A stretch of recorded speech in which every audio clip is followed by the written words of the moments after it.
Chapter 1: The Sterile Paradise. The microscope's optics were cold against Samira's brow. She adjusted the fine focus with a practiced thumb, bringing the slide's contents into crisp definition. On the small glass rectangle swam a universe of new life, a cosmos of chemosynthetic bacteria harvested from a fissure deep within the island. They pulsed with a faint, internal light, a biological rhythm unique to this place. Everything here was unique.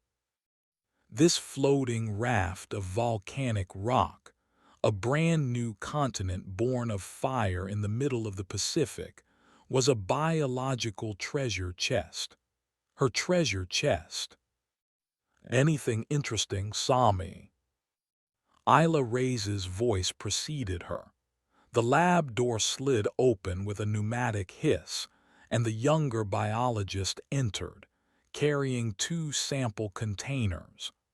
Isla's face, usually bright with an almost infectious enthusiasm, was clouded with a minor frustration.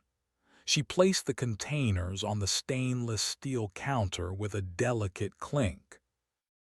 "I'm not sure," Samira answered, not lifting her head from the eyepiece. "The replication rate of these extremophiles is extraordinary. They don't seem to follow conventional cellular division models. It's something else entirely." "Try telling that to the pumice drifters in crevasse beta," Isla said, peeling off her gloves. She ran a hand through her damp, salt-stiffened hair. "Their bioluminescence is down 12% since yesterday's readings. They're usually so consistent. I wonder if the submersible's sonar is stressing them. Or it's a standard deviation in their cycle we haven't documented yet," Samira countered, her tone dry. She finally straightened up, blinking as her eyes adjusted to the lab's flat white light. She gestured to the containers Isla brought. "New water samples. From the deep vents. I was hopping to find more of the lithozerpins." Isla's pet name for the stone swimmers, the shy, eel-like organisms that navigated the island's porous interior. "They're being unusually reclusive. I only managed to tag one. They almost seem agitated." Samira offered a noncommittal hum and began preparing a new slide. Isla's tendency to anthropomorphize the local fauna was a source of mild, unspoken friction between them. Isla saw a community of creatures. Samira saw a complex system of inputs and outputs, a biological engine to be disassembled and understood. Wonder was a fine motivator, but data was the goal. A harsh buzz from the intercom interrupted them. Ben Carter's voice, rough and permanently annoyed, filled the small lab. "Haddad, Reyes, you too decent." "We're working, Ben," Samira replied, pressing the comms button. "Great. I need one of you out at the sanitation unit. We've got a leak. It's making a mess all over the pump assembly for the water purifier." Samira's shoulders tensed. "A leak? What kind of leak?" "The brown kind, Doc. Human waste. One of the seals on effluent tank B must have failed. I've shut off the pump, but I need a biologist to sign off on the contamination protocol before I can start cleaning it up. Corporate procedure." The last 2 words were coded in pure acid. "I'll go," Samira said, already stripping off her lab coat. This was her domain. Contamination, no matter how mundane, was a threat to the sterile integrity of their research. "Isla, process these vent samples. Use a level 3 containment protocol until we identify everything in them." Isla nodded, her earlier concerns about glowing drifters forgotten in the face of a more immediate and far more disgusting problem. Samira met Ben near the habitat's main airlock. He stood with his arms crossed over his chest, a heavy wrench dangling from one hand. He was a slab of a man, built for the engine rooms of the naval destroyers he used to serve on. His expression was a familiar mask of grim impatience. "About time," he grunted, gesturing with his head. "It's your mess." "It's our collective mess, Ben. The unit services the entire habitat." She pulled on a pair of thick rubber boots and a heavy-duty containment apron. The air outside was thick with the smell of brine and sulfur, the island's natural perfume. Now, a new, foul odor tainted it. The sanitation unit was a prefabricated metal box bolted to the pumice about 20 meters from the main habitat. A dark, sludgy puddle had pooled around its base, creeping towards the complex network of pipes and pumps that constituted their water purification system. Ben pointed with the wrench. "The primary gasket on the outflow valve is shot.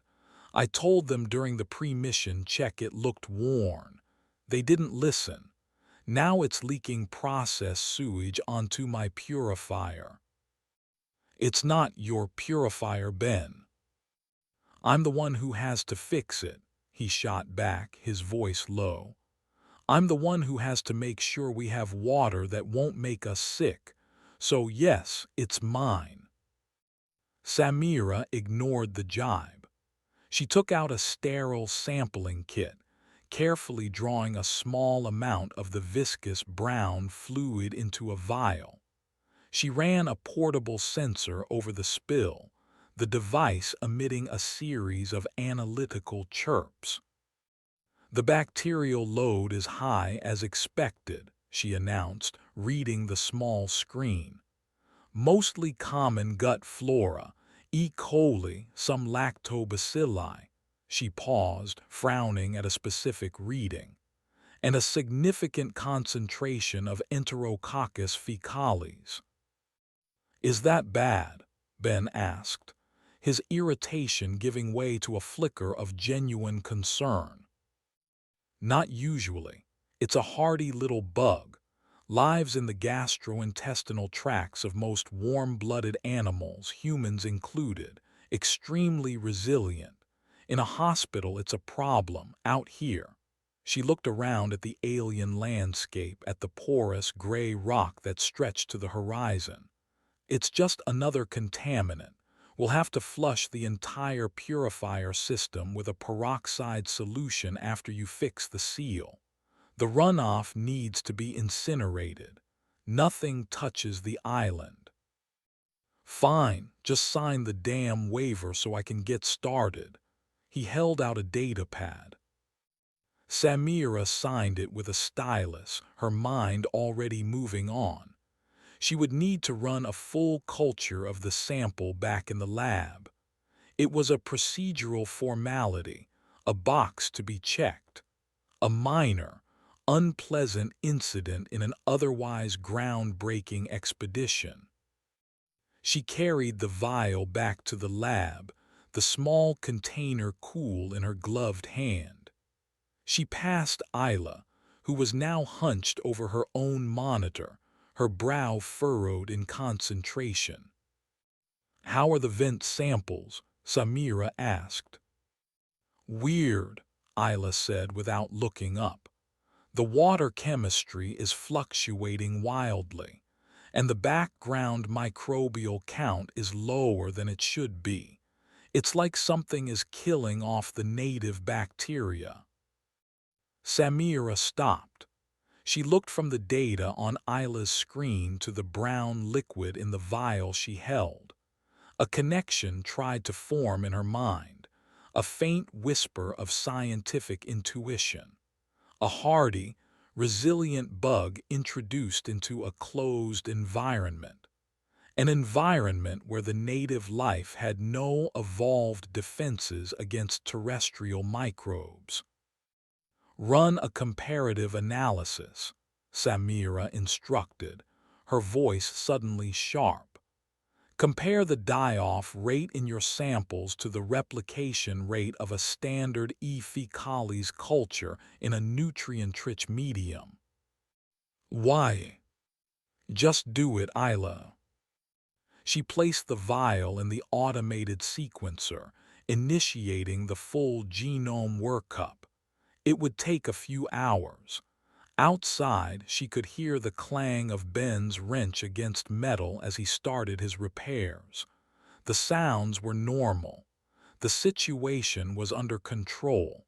It was a simple leak, a contamination event to be logged and forgotten. But as she sterilized her workstation, scrubbing every surface with an antimicrobial solution, she could not shake a cold, creeping apprehension. She had introduced a variable into a perfect, sterile equation, and she had no idea what the answer would be. The island was a blank slate, a world in its infancy. She had just scribbled a foreign word across its surface. Later that evening, the first results from the sequencer came back. Samira stared at the screen, her coffee growing cold beside her. The genetic makeup of the E. faecalis was standard, textbook even, but the sequencer's diagnostic suite had flagged an anomaly. In the presence of water samples from the island's interior, the bacterium's rate of horizontal gene transfer skyrocketed.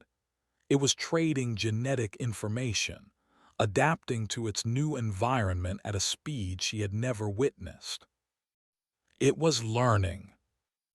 She opened a comms channel to the expedition's data analyst, Jia Li, who worked a night shift in the central hub. Jia, I need you to run a new simulation. Model the potential spread of a terrestrial biological contaminant. Let's use E. faecalis as the base, across the island's aquatic ecosystem. Assume a point of origin at the habitat's sanitation unit. Sure thing, Dr. Haddad. Gia's voice came back, young and efficient. What are the parameters for the bacterium's viability and replication? Samira hesitated, looking at the impossible numbers on her screen. Set them at 1,000% above the accepted maximum. There was a pause on the other end. Doctor, that's not a realistic parameter. The model won't even accept it.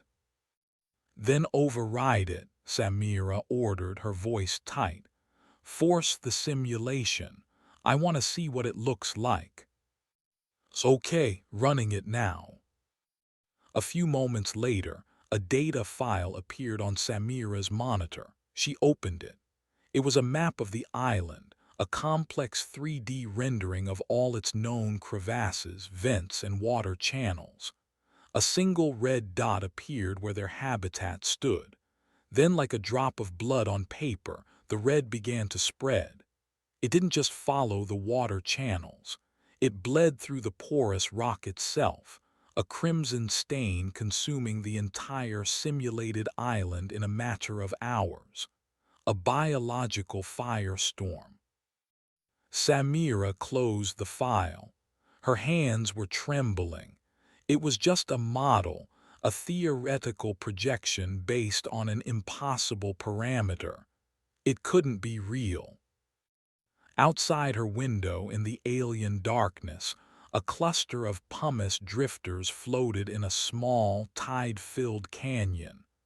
Their usual serene blue glow was gone. Instead, they pulsed with a frantic, sickly, yellow-green light. It was a color she had never seen before, a color of sickness. Chapter 2: The Dissonant Chorus. 3 days passed. A tense, deceptive calm settled over the magma treader expedition. Ben, with his typical surly competence, had replaced the gasket and triple-flushed the water purification system. Samira's report logged the incident as a Level 2 biocontamination event, now contained. The incinerator had burned away the last of the physical spill. On paper, the problem was solved. But the island disagreed. Isla was the first to give the dissonance a voice. She sat in the habitat's mess hall, pushing a protein bar around her tray with a fork. Her eyes were fixed on the reinforced window, which overlooked the gray, alien expanse. "The chorus is wrong," she said to no one in particular. Ben looked up from the diagnostic he was running on a datapad, his brow furrowed. "What chorus? All I hear is the damn wind." "The echo beetles," Isla explained, her voice low and troubled. She had a habit of talking about the island's fauna as if they were old friends. "They live in the deeper caverns. They communicate with clicks. It's usually a rhythm, a constant layered sound like a gentle rain. You can hear it through the rock if you pay attention. Now it's frantic. The rhythm is broken. It's just noise." "They're bugs, Rays. They're not playing a symphony," Ben grumbled, turning his attention back to his datapad. "Probably just a mating season or something." "They're asexual reproducers," Isla countered automatically. "They don't have mating seasons." She lapsed back into a worried silence. Samira, listening from across the room, felt a prickle of unease. Isla's anecdotal observations were aligning with the hard data she was collecting. Her lab cultures of native microbes were failing. Every sample she introduced to the island's water was overwhelmed and consumed within hours by the hyperadapted strain of E. faecalis. It was no longer just a gut bacterium. It was evolving, hybridizing with the local biology, becoming something new, something voracious.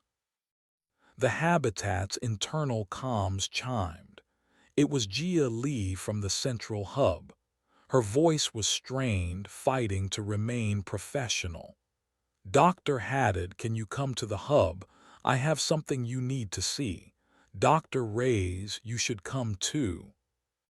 The central hub was the nerve center of the expedition, a circular room with screens covering every wall, displaying a constant flow of information. Drone feeds, seismic readings, atmospheric data, biological sensor outputs. Gia, a small, intense woman with dark-rimmed glasses, sat at the main console, her face pale.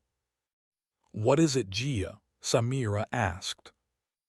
Gia pointed to a screen displaying a live feed from a submersible drone designated Echo 1. The drone was deep inside one of the island's larger geothermal vents, a place the crew had nicknamed the Cathedral for its massive, pillar-like rock formations. The area was usually teeming with vent grazers, the docile, slug-like creatures that fed on the sulfurous output. The feed was murky, illuminated only by the drone's lights, but it was clear enough to see that the grazers were not grazing. They were clustered together, writhing in a great, slow-moving mass. Their gray, placid skin was mottled with angry red lesions. As they watched, one of the creatures convulsed violently. Its body swelled, the skin stretching taut over a grotesque internal pressure. "What is happening to them?" Isla whispered, her hand covering her mouth. "Watch," Gia said, her voice thin. The vent grazer's skin split open along its back. It wasn't a wound. It was a rupture. a pulsating, tumorous sac of yellow-green tissue, disturbingly similar in color to the sick light of the pumice drifters, pushed its way out of the creature's body. It was a hideous, cancerous growth that seemed to have a life of its own. My God, Samira breathed. The bacterium wasn't just killing the native life. It was using it, repurposing it. The drone operator, following protocols, tried to maneuver Echo 1 closer to get a sample with its manipulator arm. As the drone's small arm extended, the pulsating sac on the grazer's back seemed to notice.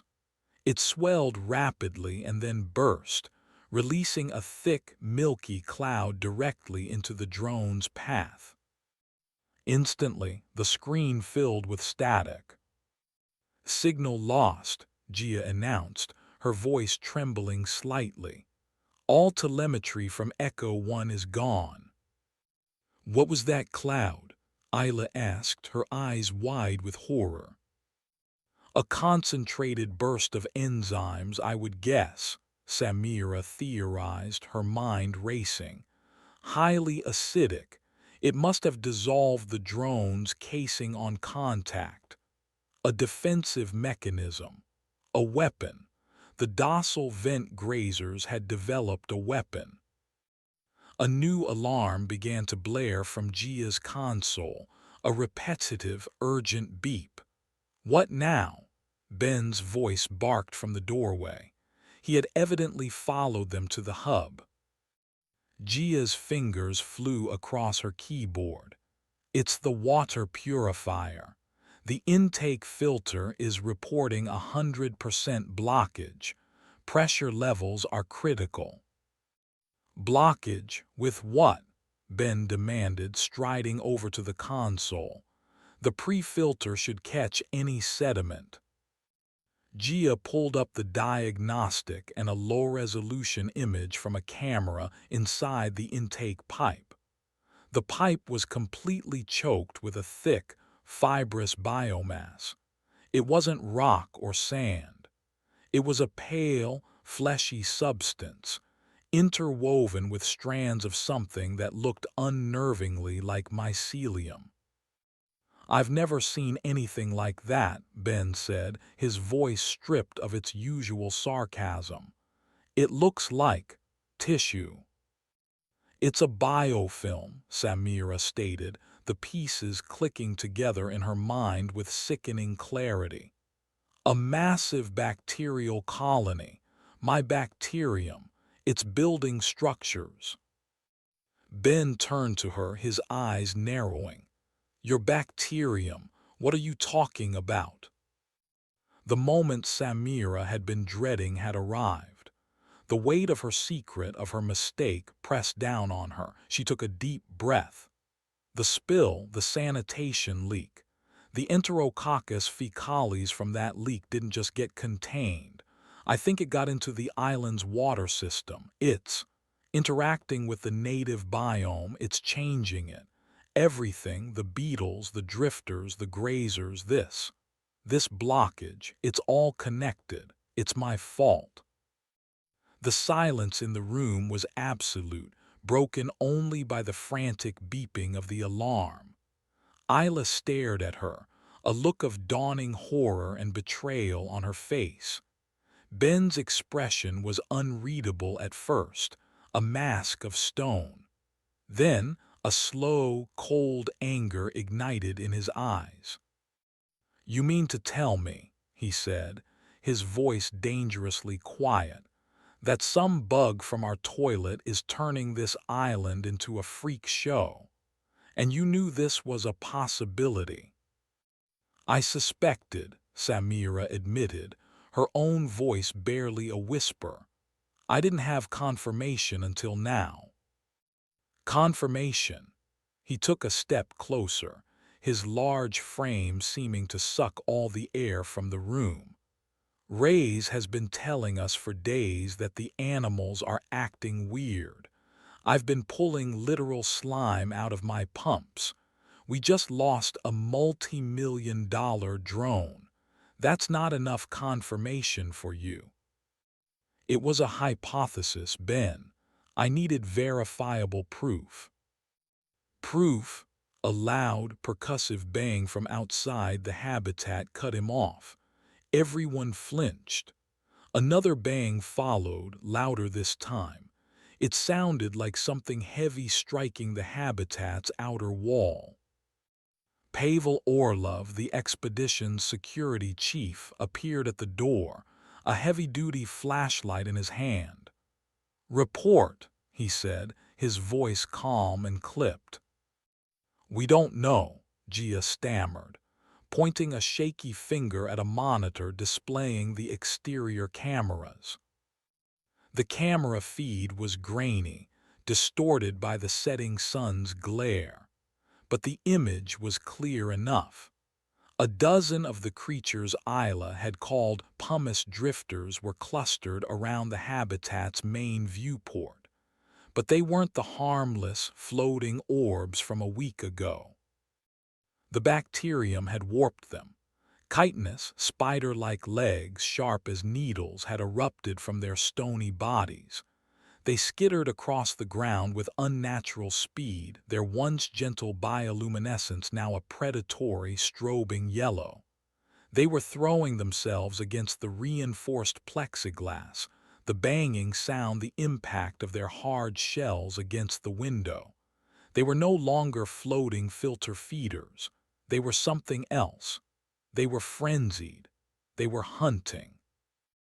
And they were trying to get in. Chapter 3: The Lure of Silence.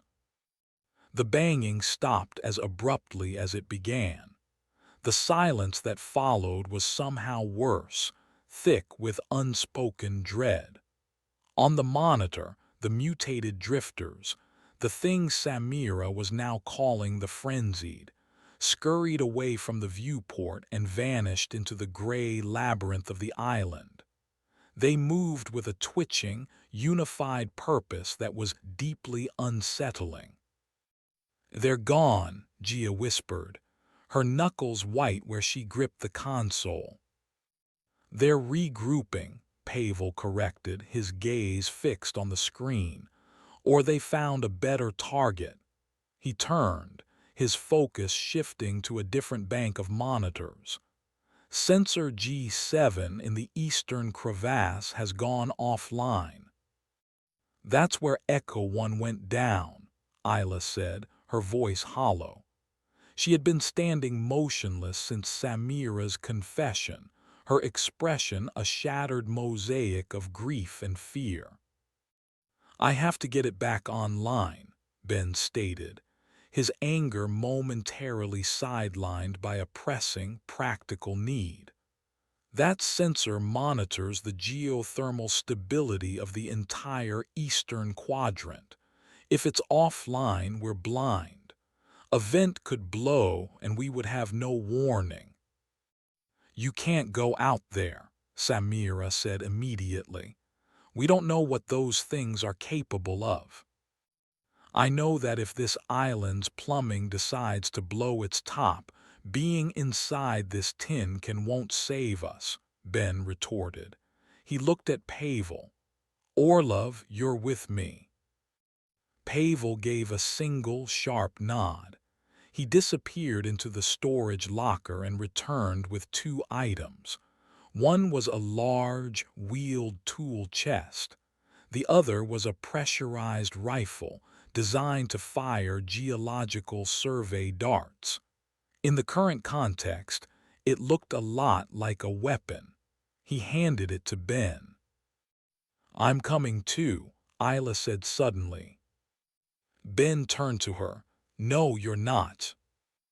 "Yes, I am," she insisted, a flicker of her old fire returning. "Those were my animals. I know their behavior. I know this terrain better than anyone.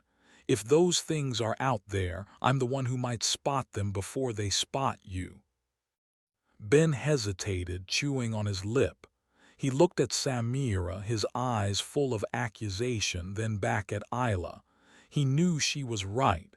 His expertise was with machines, Pavel's with tactics.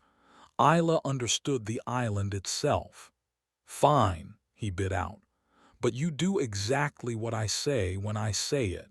No arguments." Samira watched them prepare, a knot of cold dread tightening in her stomach. "Take a full-spectrum comms link and a bioscanner. I want readings of anything you encounter." Ben just grunted in response, checking the pressure on the dart rifle. 15 minutes later, the airlock door hissed open and the three of them stepped out onto the pumice. From the hub, Samira, Gia, and the expedition's geologist, Dr. Tanaka, watched their progress on the monitors, their helmet cameras providing a shaky, first-person view.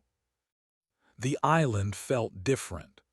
The air, usually clean save for the tang of sulfur, now carried a faint, acrid smell like rotting meat and ozone. The gentle chorus of the echo beetles was gone, replaced by an unnerving quiet. "This is wrong," Isla's voice crackled over the comms. "Everything is silent." "Stay focused," Ben ordered. "Pavel, you take point. Rays, you watch our flanks. I'll handle the gear." They moved cautiously, their boots crunching on the porous rock. The landscape was a disorienting maze of gray canyons and sharp-edged ridges. Ben's camera feed was jerky as he maneuvered the heavy tool chest over the uneven ground. "Sensor should be just over this rise," Ben announced after 10 minutes of tense walking. "Another 50 meters." Pavel crested the ridge first. He stopped dead. His camera feed panned slowly across the scene below. The eastern crevasse was a wide, shallow basin. In the center lay sensor G7, a tripod-mounted array of gleaming metal. It was undamaged, but scattered all around it were the remains of the frenzied. Dozens of them. Their stony shells were cracked open, their spidery legs broken and twisted. A viscous, yellow fluid oozed from their shattered carapaces, sizzling faintly on the rock. "What did this?" Ben's voice was a low growl over the comms. "Something bigger," Pavel stated flatly. Isla's camera zoomed in on the ground. The rock around the sensor was scored with deep gouges as if something immensely powerful had clawed at the stone. "These markings," she began, her voice trembling, "they're not from any geological process.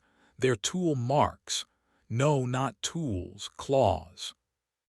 "Let's just fix the sensor and get out of here," Ben said, his pragmatism a thin shield against the rising fear. He began descending into the basin, Pavel and Isla following closely. As Ben knelt beside the sensor and opened his tool chest, Isla moved away, drawn by a morbid curiosity.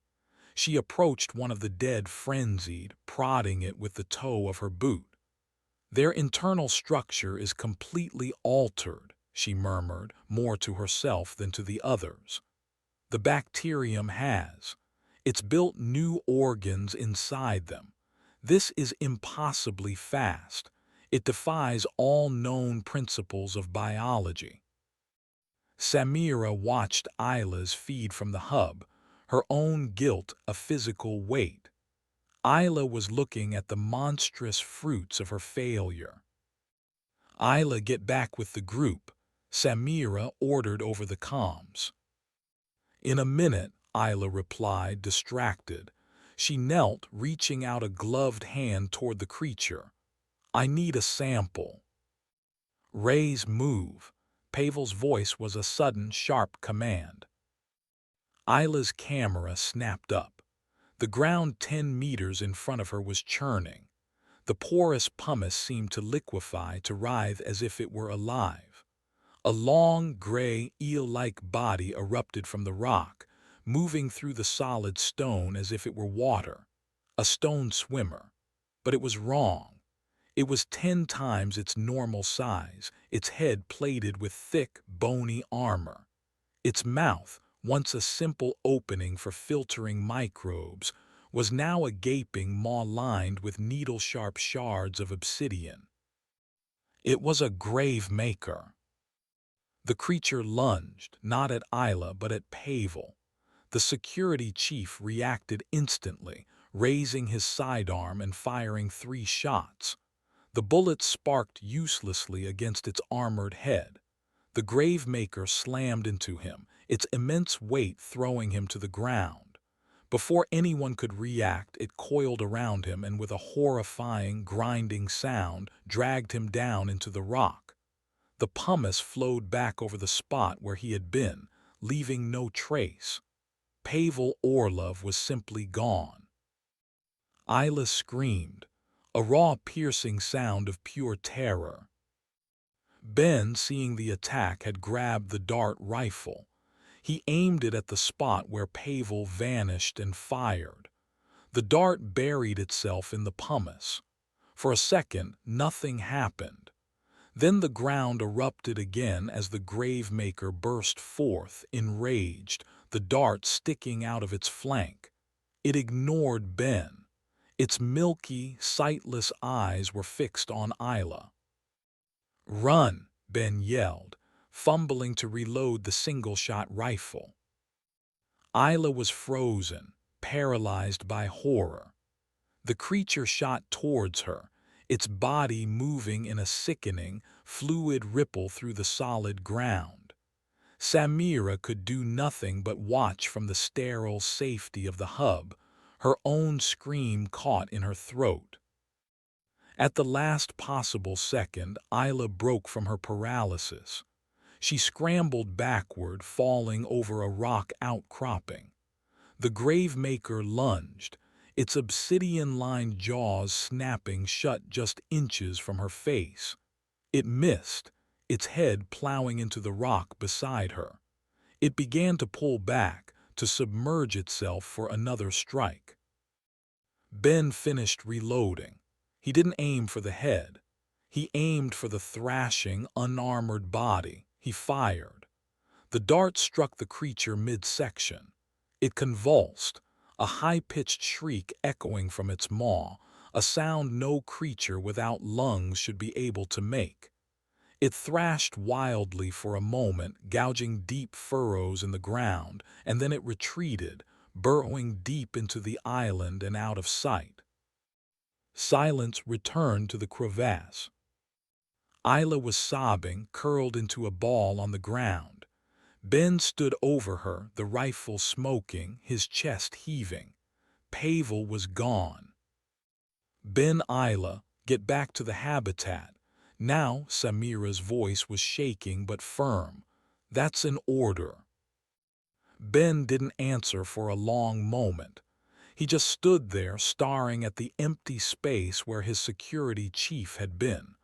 Finally, he reached down and pulled Isla to her feet. "Come on," he said, his voice rough with shock. "We're leaving." He left the tool chest. He left the damaged sensor.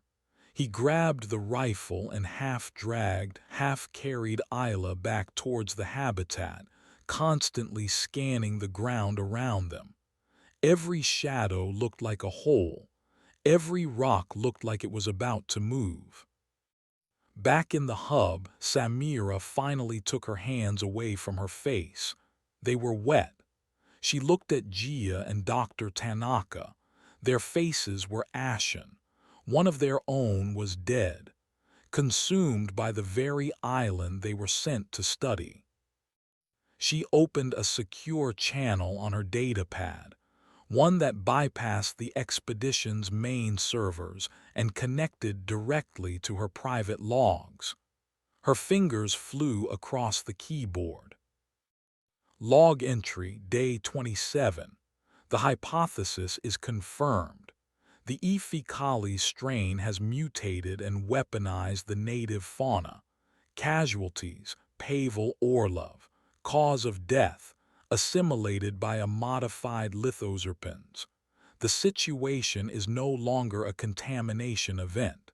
It is an extinction-level crisis contained for now to this island. I am responsible.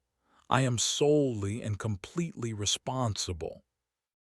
She closed the log. The confession did nothing to ease the crushing weight on her soul. She looked at the monitor, at the shaky feed from Ben's helmet camera as he and Isla staggered towards the distant, metallic shape of the habitat. They were alive. For now. But they were bringing the horror of what they had witnessed back with them, and the island was only just beginning to show them what it had become. Chapter 4. The Tremor Below. The outer airlock door cycled shut with a heavy, final thud. It was a sound of safety, of sanctuary, but it felt like a tomb door closing. Ben shoved Isla through the inner door and practically threw the dart rifle onto the deck plating. Isla collapsed against the wall, her body racked with silent, shuddering sobs. Ben stood in the center of the room, his face a mask of mud, sweat, and fury. He ripped his helmet off and hurled it against the far bulkhead. It cracked with a sharp retort.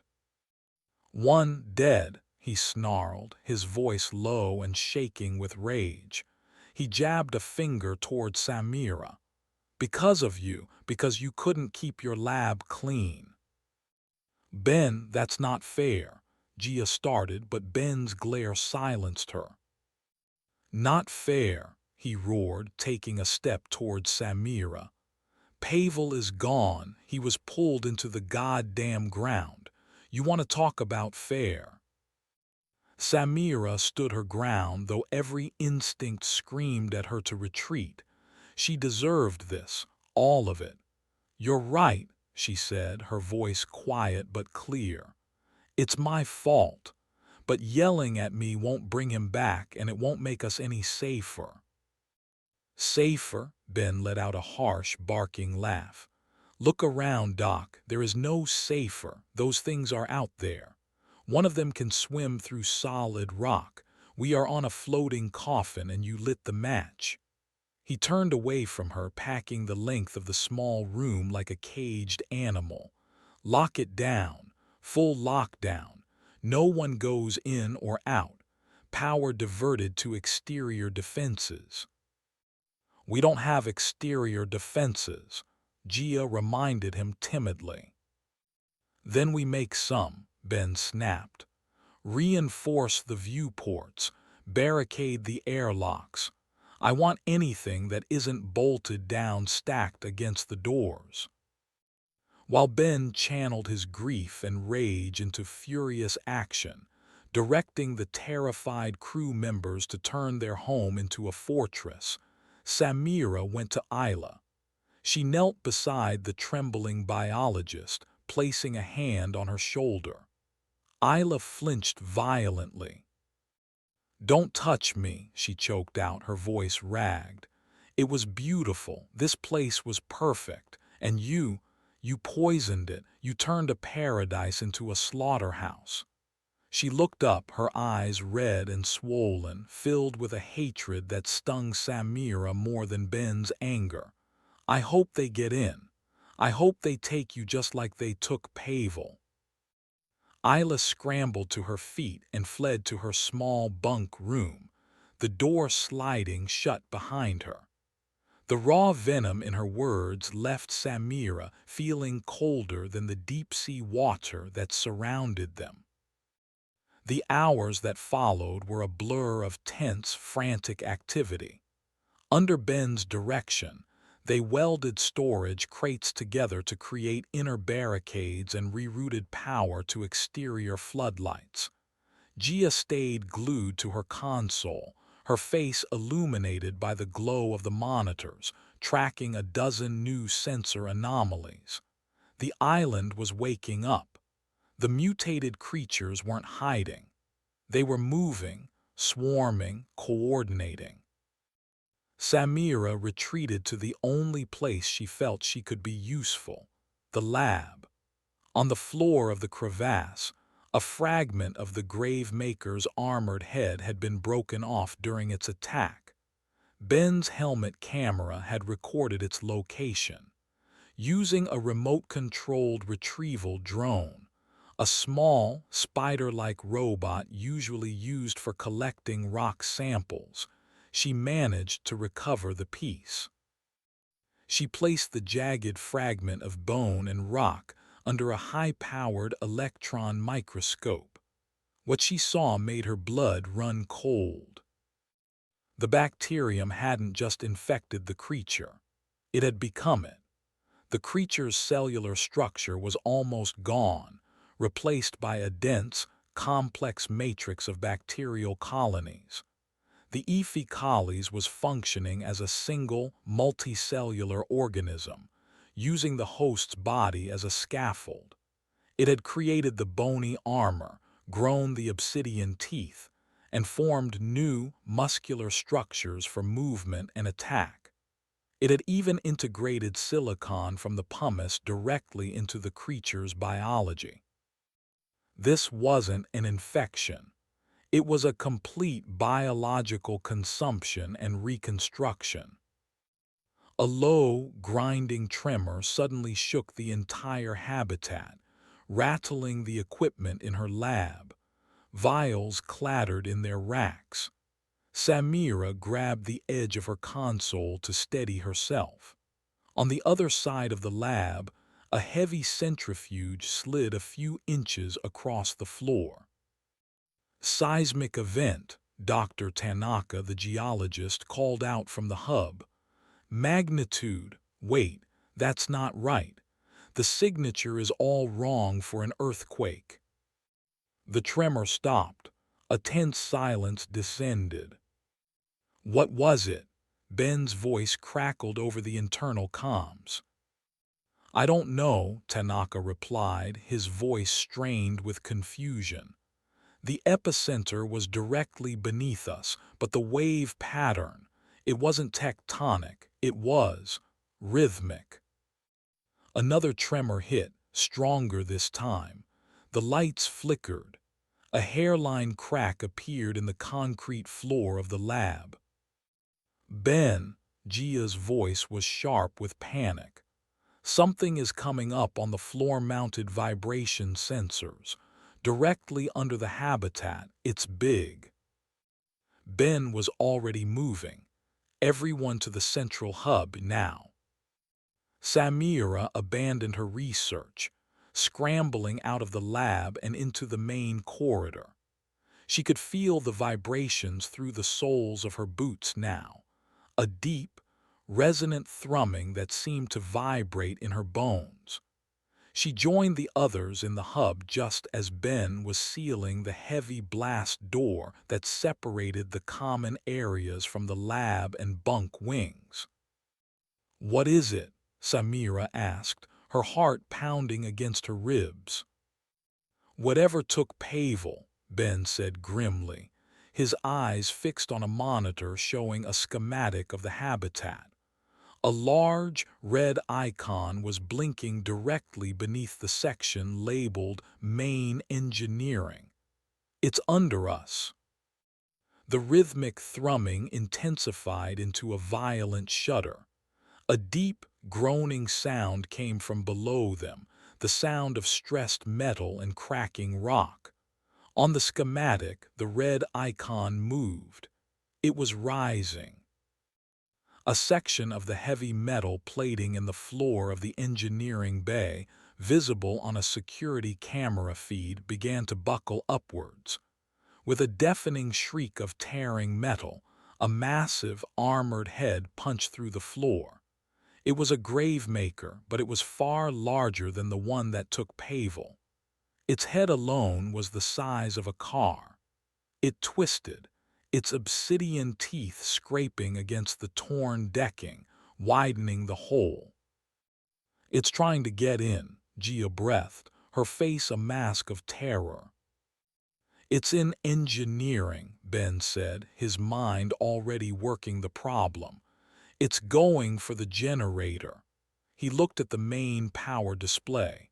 The lights flickered again, more violently this time. "It's attacking the power conduits." As if on cue, the main lights in the hub went out, plunging them into a terrifying semi-darkness, illuminated only by the red glow of emergency lights and the monitors. The hum of the life support systems dropped to a low, weak whir as the habitat switched to backup battery power. "Main generator is offline," Ben announced, his voice tight.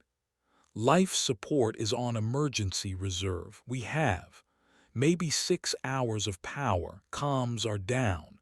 We are in the dark." The creature below continued its assault, the sounds of its destruction echoing through the habitat. It was methodically tearing apart the station's vital organs from below. Samira stared at the security feed. The monster's armored head was impervious to almost anything they had, but the one Ben had fought in the crevasse, he had hit its body. The dart had wounded it.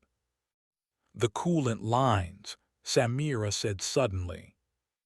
Ben turned to her. "What?" "The primary coolant for the generator. It's liquid nitrogen. It runs through insulated pipes right next to the main power conduit." She pointed at the schematic on the screen.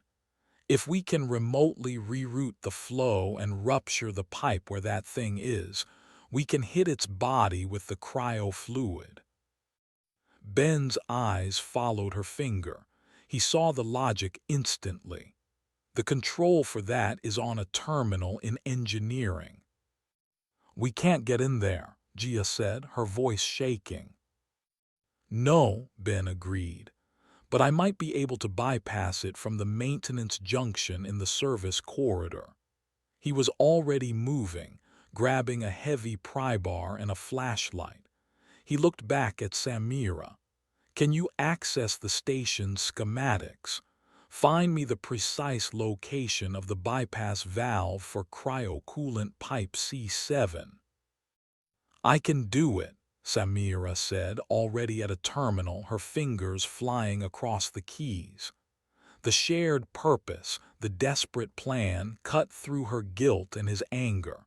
For now they were not accuser and accused. They were simply two people trying to survive.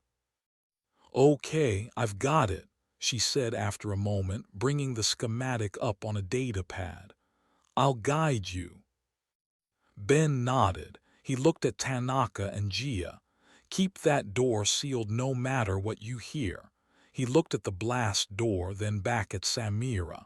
"Let's go." He cracked the seal on the hub's door, and the two of them slipped out into the darkened, silent corridor.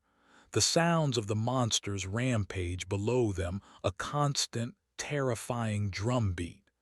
The emergency lights cast long, distorted shadows that seemed to move with a life of their own. They were outside the fortress now, inside the tomb, and they were heading right towards the grave. Chapter 5: The Heartbeat of the God. The service corridor was a tight, claustrophobic space, a metal artery running through the skeleton of the habitat.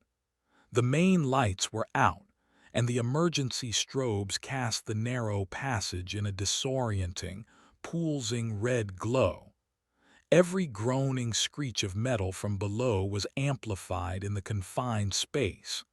The air was cold, tasting of ozone and fear. Ben moved with a grim purpose, the prybar held ready in one hand, his flashlight beam cutting a sharp, white cone through the darkness. Samira followed a step behind, her eyes glued to the datapad, its screen a pale blue beacon in the gloom. "The junction should be another 10 meters ahead," she said, her voice a low, steady whisper. "On the left wall behind panel B4. The floor beneath them vibrated with a sudden, violent lurch, and Ben stumbled, catching himself against the wall. "It's getting more active," he grunted. "It must sense the power draining. It knows it's winning." They reached the panel. Ben jammed the tip of the pry bar into the seam and heaved. The panel groaned in protest, then popped free, clattering onto the metal deck. Behind it was a tangled mess of conduits and wiring, a technician's nightmare. "Okay, I'm in," Ben said, shining his light into the recess. "Talk to me, Sami." The use of her nickname was unconscious, a slip from a time before the blame and death. Samira's fingers traced the lines on the schematic. "You're looking for the manual override for the C7 pipe. It should be a red, circular valve, connected to a secondary pressure release system." Ben reached into the nest of wires, pushing aside thick power cables. "I see a lot of valves. None of them are red." A deafening crash echoed from the direction of the engineering bay, followed by the hiss of escaping gas. "It's through the main conduit," Ben said, his voice tense. "It's inside engineering now." Samira zoomed in on the schematic, her mind racing. "Wait, this is the original blueprint. They must have modified it during construction. Check for a manual release lever instead of a valve. It might be painted yellow for safety." "Yellow, got it." Ben's arm disappeared back into the wall. His light beam danced wildly. "Okay, I think I have it. It's big, recessed pretty far back." He grunted with effort. "It's seized, rusted shut." "You have to force it, Ben." "I'm trying." He repositioned his feet, bracing himself against the opposite wall. He pulled again, his muscles straining. The sound of his ragged breaths filled the corridor. "It's not moving." From the end of the hall, near the sealed engineering door, came a new sound. A wet, scraping noise. Ben froze. He cut his light. Samira flattened herself against the wall, her heart hammering. They stood in the poolsing red darkness, listening. The scraping was slow, deliberate. It was the sound of something heavy and wet being dragged across the metal floor. Ben slowly raised his flashlight, his thumb on the switch. He mouthed a single word to Samira. "Ready?" She gave a tiny, almost imperceptible nod. He flicked the light on. The beam shot down the corridor. The gravemaker had forced a large enough hole in the engineering floor to squeeze a portion of its massive body through. A long, serpentine neck now extended from the jagged opening, its armored head resting on the floor. It was facing away from them, its attention focused on the heavy blast door to the hub, which it was testing with its snout. But that wasn't what made Samira's breath catch in her throat. Behind the creature, leaking from the hole it had made, was a thick, pulsating, yellow-green slime. It was the same substance that had grown from the vent grazers, the same fluid that oozed from the dead frenzied, the bacterial biomass. It was coating the floor, spreading from the hole like a slow-motion flood, and within the slime new, horrifying shapes were beginning to form. Smaller, worm-like things were congealing out of the ooze, writhing with nascent life. The creature wasn't just an animal. It was a factory. A nest. "We have no time," Ben whispered, his voice strained. He turned back to the panel, ignoring the monster down the hall. He put both hands on the lever and pulled, his body shaking with the raw, desperate effort. There was a loud crack as the rusted mechanism broke free. The lever moved. A deep, resonant thump echoed through the pipes in the wall, followed by the powerful hiss of compressed gas being rerouted. "It's done," he gasped, slumping against the wall. Samira looked at the data pad. Pressure in C7 is building. The rupture should happen any second. The gravemaker at the end of the hall seemed to sense the change. It lifted its head, turning its blind face in their direction. It let out a piercing shriek that vibrated through the deck plates. Then, from inside the engineering bay, came a loud explosion, a concussive boom of a rupturing pipe, followed instantly by the roar of escaping liquid nitrogen. A cloud of white vapor billowed out from the hole in the floor. The creature shrieked again, a sound of agony this time. It writhed, slamming its head against the walls of the corridor as the super-cold fluid flooded the space around its main body. The sections of its neck visible to them began to frost over, the glistening skin turning a dull, brittle white. It pulled back, retreating into the hole, its movements sluggish and pained. The shrieking faded, replaced by a low, gurgling moan, and then silence. Ben and Samira waited, their chests heaving, listening. The only sound was the continued hiss of the cryo-fluid. "Is it dead?" Samira whispered. "I don't know," Ben said, "but it's gone for now." He cautiously shone his light down the corridor. The creature was gone. The biomass it had left behind was frozen solid, a grotesque, yellow-white sculpture on the floor. Before either of them could feel a shred of relief, a new tremor started. It was nothing like the ones before. This was not a rhythmic pulse or a violent shudder. It was a deep, powerful, planetary-scale vibration. The entire island was moving, a slow, grinding heave that threw both of them to the floor. Alarms, ones they had never heard before, began to blare from the hub. Over the comm, Gia's voice was frantic, pitched high with terror. "Ben, Samira, get back here, all the geothermal sensors. They're going crazy. The heat signature at the island's core just spiked. It's not geological. It can't be." "Gia, what are you seeing?" Samira yelled into her comm link, crawling back to her feet. Isla's voice cut in, clear and lucid for the first time in hours, but filled with a terrible, awestruck dread. "It's a heartbeat," she said. "I've cross-referenced the seismic rhythm with bioacoustic models. That's what it is. A heartbeat. Something huge and alive at the center of this island." On Samira's datapad, a new topographical map was forming, fed by the emergency sensor data. The island was no longer a solid mass of pumice.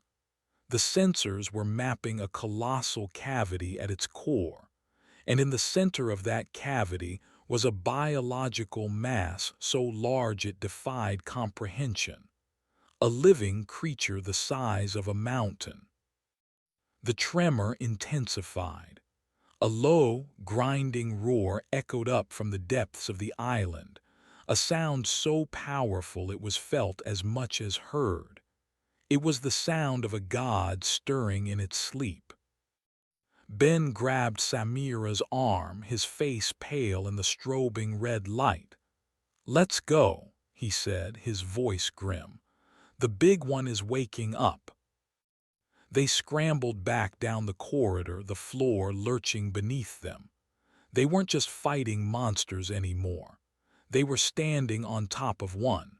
The island itself, their entire world, was the enemy, and their actions had just served as its wake-up call. The crumbling god was stirring from its ancient slumber, and they were trapped on its skin. Chapter 6. The Architect of Ruin. The blast door to the hub hissed open, and Ben shoved Samira inside before slamming it shut behind them. The room was a chaotic tableau of controlled panic.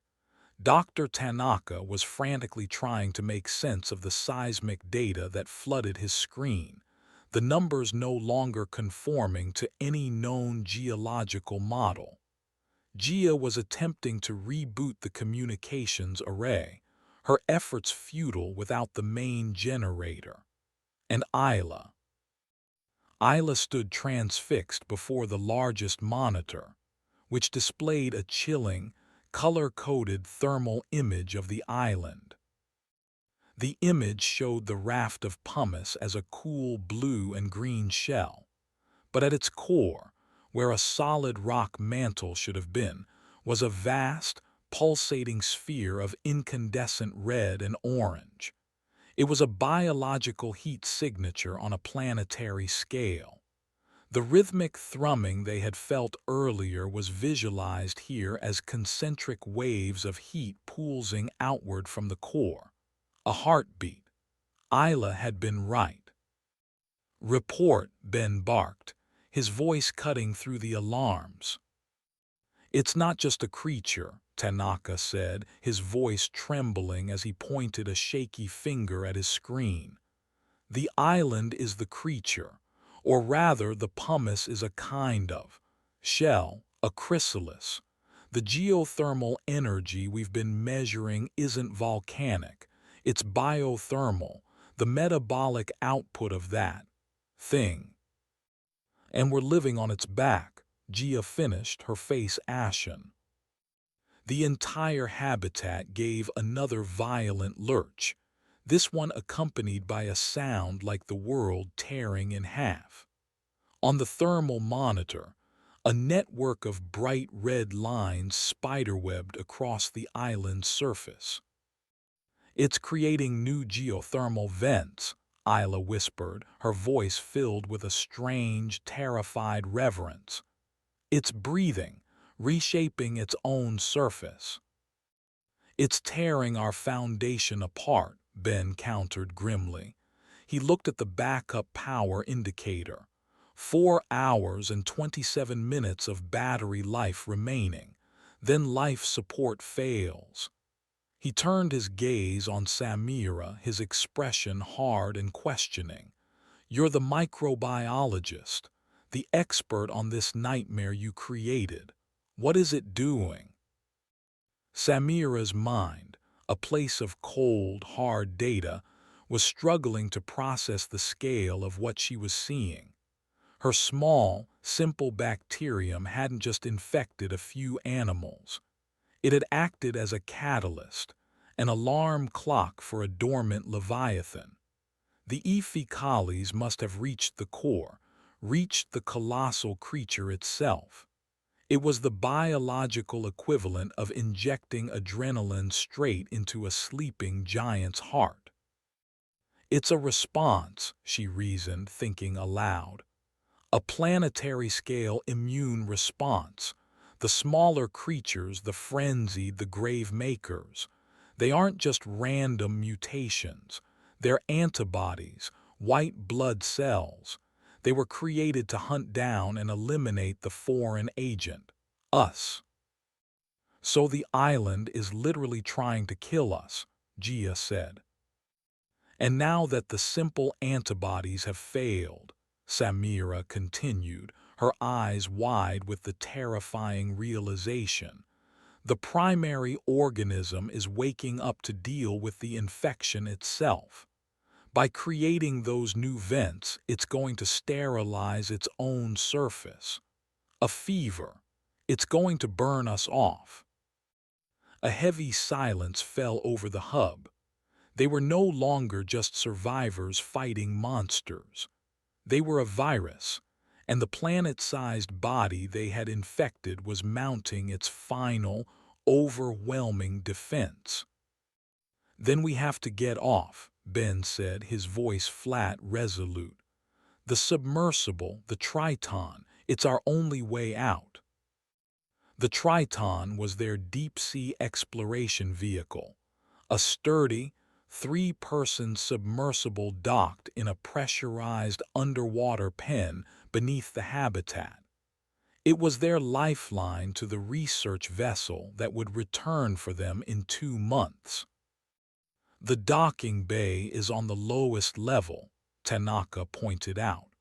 "We'd have to go back through engineering to get to the access corridor, back through where that thing was. And the bay doors are powered by the main generator," Gia added. "Without power, we can't flood the pen or open the exterior hatch." Ben's face was a grim mask of determination. He was already mentally disassembling the problem into manageable pieces.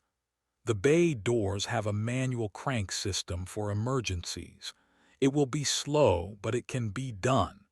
As for the power, there's a secondary generator, a small diesel one for the submersible's own systems. If I can get to it, I can decouple it from the sub and use it to power the door mechanism." "And what about the Gravemaker you froze?" Samira asked. "We don't know if it's dead or just dormant." "Then we'll have to be quiet," Ben said simply. He looked around the room, his gaze falling on each of them. "This is a one-way trip. Once we're in that sub, there's no coming back. We take only what we need to survive. A medkit, emergency rations, and the distress beacon." He looked pointedly at Samira. "And your research, all of it. If we make it out of here, the world needs to know what this thing is and what your bug did to it." The accusation was still there, a sharp edge in his voice, but it was now secondary to the cold logic of survival. The plan was desperate, a thin thread of hope in an ocean of despair. They began to gather the necessary supplies, their movements swift and economical. Samira went to the hub's main server, a heavy-duty data core, and began the process of transferring all of the expedition's research. Every data point, every scan, every biological analysis, onto a single, hardened external drive. It was the complete record of their monumental discovery and their catastrophic failure. The black box of their doomed expedition.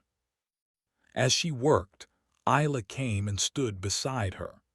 The younger biologist was calm now, her earlier rage replaced by a chillingly quiet focus. "You called them antibodies," Isla said. Samira nodded, not looking up from the screen.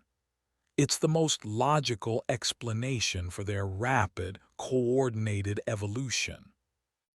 They have a hive mind," Isla stated, "controlled by the central organism, the god. When you were in the corridor and that Gravemaker was at the door, it wasn't trying to get to us. Not really." "What do you mean?" "I've been reviewing the footage. Its movements were too rhythmic, too methodical. It was testing the door, yes, but it was also listening. It was an ear, a sensory organ. It was relaying information about our defenses back to the main intelligence." Samira stopped typing. She looked at Isla, at the terrifying clarity in the young woman's eyes. Isla wasn't just a biologist anymore. She was a prophet, interpreting the will of a hostile god. "And now," Isla continued, her voice dropping to a whisper, "it knows we're here. It knows how many of us there are. It knows we're trapped. And it knows we're trying to escape." A new alarm, a high-pitched, piercing shriek erupted from Gia's console. "Exterior motion sensors," she shouted. "On the roof, multiple contacts." Ben was at the monitor in an instant. He pulled up the camera feed from the habitat's roof-mounted weather station. The image was chaotic, a blur of twitching, skittering motion. Glass spiders, hundreds of them, but these were not the delicate, almost invisible creatures from the initial surveys. The bacterium had transformed them.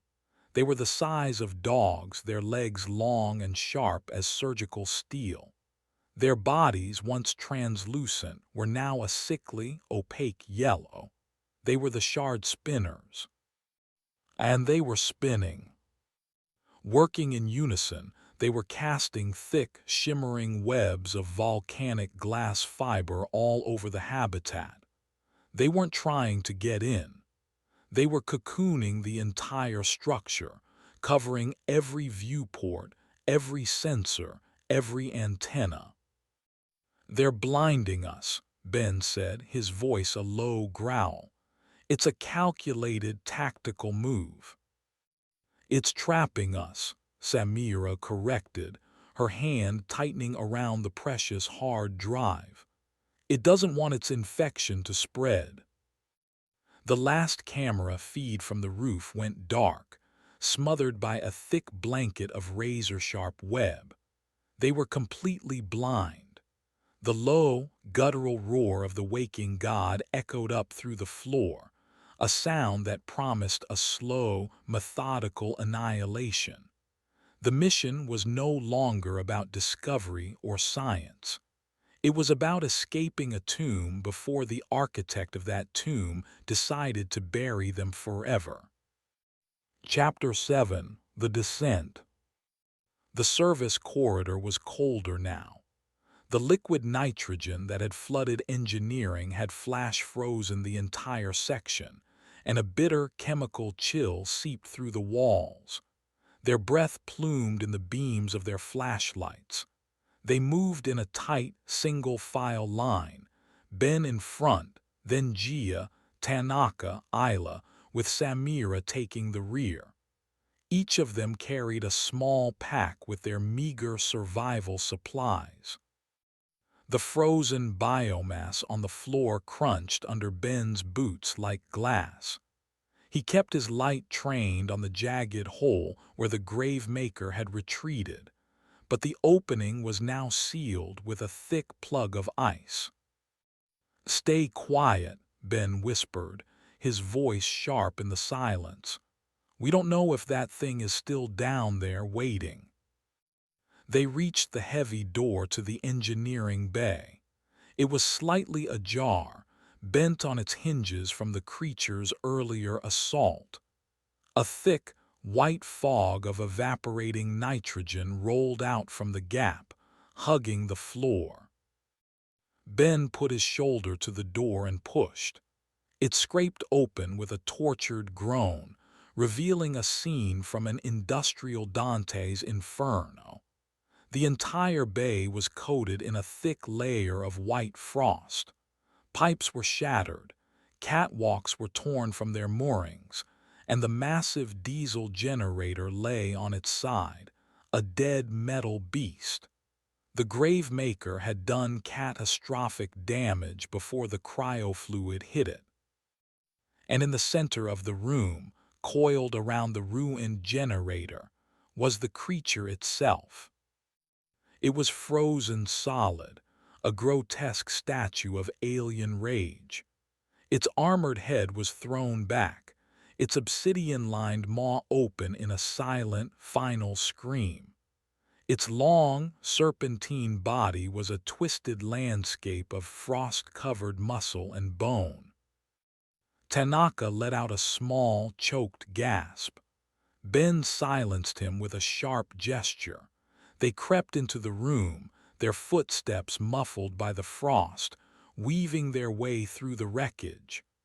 The submersible's secondary generator was on the far side of the bay, near the sealed corridor that led down to the docking pen. It was their only goal. As they passed the frozen grave maker, Samira shone her light on its flank. The dart Ben had fired in the crevasse was still there, embedded in the creature's hide. But the flesh around it was not frozen. A small patch of skin, no bigger than her hand, was a dark, wet purple, and it was twitching. A faint, rhythmic pulse like a muscle spasming. "Ben," she whispered, her voice tight with alarm, "it's not dead." Ben's head snapped around. His light joined hers, illuminating the small, twitching patch. The cryofluid didn't penetrate its entire body mass, he breathed. It's thawing from the inside out. The twitching grew stronger. A network of dark veins pulsed beneath the frozen skin. A low, grinding sound, like ice cracking under immense pressure, came from within the creature's body. "Go, go now," Ben yelled, abandoning all pretense of stealth. The four of them scrambled over the debris, their movements clumsy with panic. Gia slipped on an icy pipe, and Tanaka had to haul her to her feet. The grinding from the frozen monster grew louder, more violent. Cracks began to spiderweb across its icy sheath. They reached the small diesel generator. Ben immediately began working on the power couplings, his hands moving with a desperate, practiced speed. "I need a minute," he shouted over the noise. "Keep an eye on it." Samira, Isla, and Tanaka turned, their lights all fixed on the grave maker. A large section of ice flaked off its side and shattered on the floor. The exposed flesh beneath was raw and red, steaming in the cold air. The creature's massive head twitched, a slow, agonizing movement. One of its milky, sightless eyes swiveled in its socket. "Ben, hurry," Isla urged, her voice trembling. "Almost there," he grunted, sweat beading on his forehead despite the cold. He jammed a thick power cable into a socket on the wall, then another into the generator. "Clear." He yanked the generator's starter cord. The engine sputtered, coughed a plume of black smoke, and then roared to life, its clatter a deafening intrusion into the tense silence. A set of emergency lights flickered on above them, casting the room in a stark, clinical glare. Behind them the grave maker roared, a sound of fury and pain. With a final, explosive shattering of its icy prison, it heaved itself free. It was wounded, its movements sluggish, large patches of its skin blackened with frostbite, but it was alive. And it was enraged. "The door," Ben yelled, pointing to the corridor that led to the sub-pen. He abandoned the generator and ran for the door's control panel. He slapped the activation button. A loud klaxon began to blare as the heavy, circular blast door began to slide slowly open. The grave maker lunged.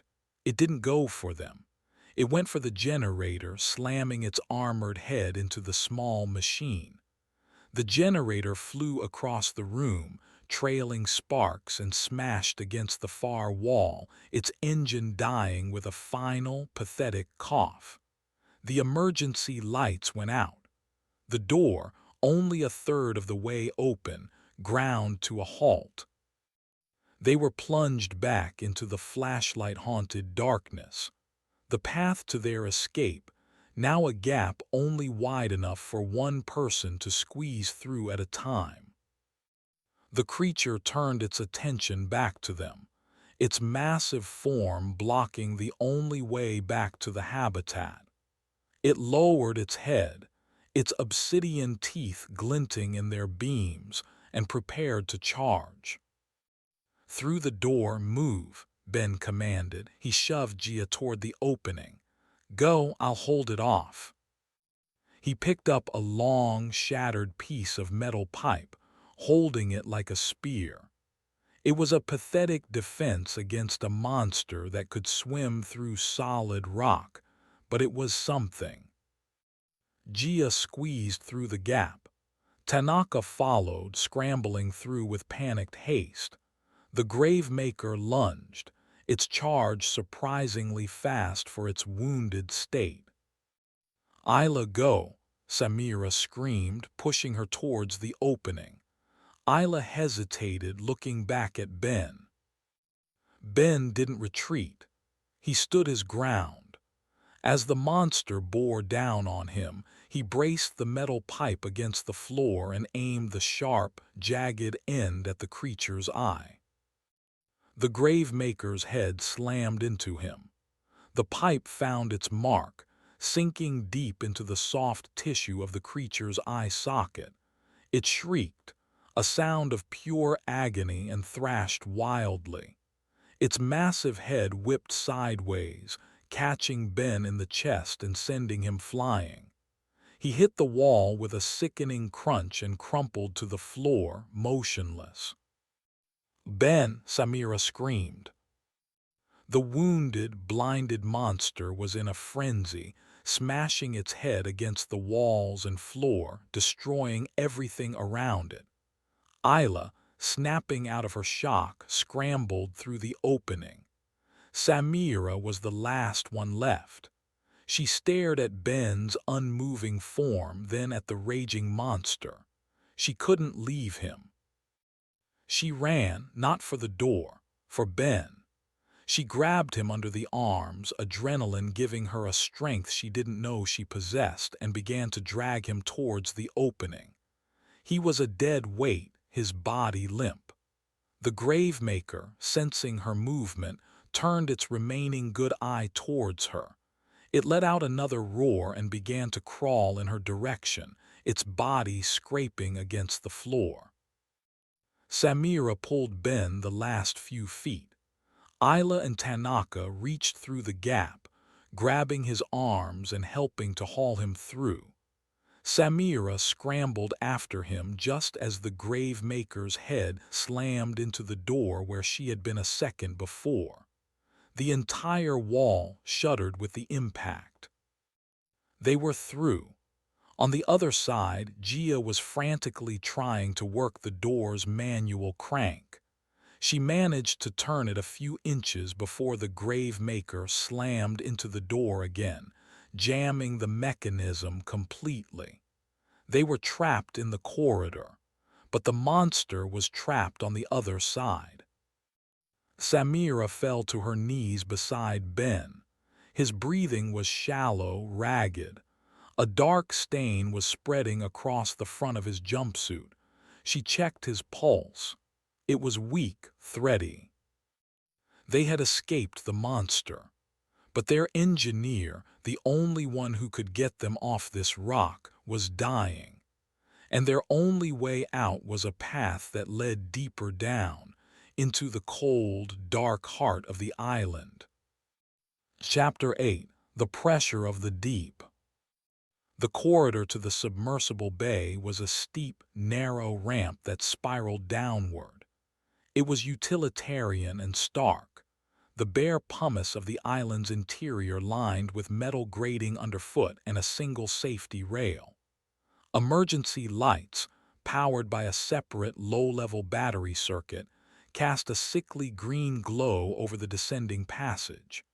The air grew colder, heavier, thick with the smell of the deep ocean. The only sounds were their ragged breathing and the soft, rhythmic drip of condensation from the ceiling. They had made a makeshift stretcher for Ben out of a maintenance tarp and two long pipes. Tanaka and Gia carried the front, while Isla and Samira struggled with the rear. Ben was unconscious, his breathing a wet, labored rattle. Samira had done what she could for him, applying a pressure bandage to his chest, but she knew it was a futile gesture. He had multiple broken ribs and likely a punctured lung. He needed a real doctor, a real hospital. All they could offer was a slow, jolting descent into darkness. "How much further?" Gia asked, her voice strained with effort. The ramp was steep and Ben was a heavy man. "The schematics show the entrance to the pen is at the bottom of this ramp," Samira answered, adjusting her grip. "Another 20 meters, maybe." "Do you think it can get through the door?" Tanaka asked, his eyes glancing nervously back up the ramp. "Not through the door," Isla said, her voice eerily calm. "But it doesn't need a door." She pointed to the corridor wall. It wasn't metal. It was the raw, porous rock of the island. It can come right through the wall if it wants to. The implication hung in the cold air. They were in a tunnel burrowing through the flesh of their enemy. The temporary reprieve they had won was nothing more than the monster's whim. They reached the bottom of the ramp. A heavy, watertight door with a large, spoked wheel in the center blocked their path. This was the entrance to the submersible pen. A small, green light glowed on the control panel next to it, indicating that the pressure on the other side was stable. "Set him down," Samira instructed. They gently lowered Ben to the floor. His face was pale, his lips tinged with blue. He was running out of time. "Okay, the good news is the pen is still pressurized," Gia said, examining the control panel. "The bad news is, just like Ben said, the main door controls are dead. We'll have to use the manual crank." She pointed to a large, T-shaped metal bar inserted into a socket in the wall. It looked like a medieval torture device. "That's the one." Tanaka, the oldest of the group, looked at the crank with weary eyes. "That will take all of us." "Isla and I will start," he said. "Gia, you monitor Ben. Samira, you watch our backs."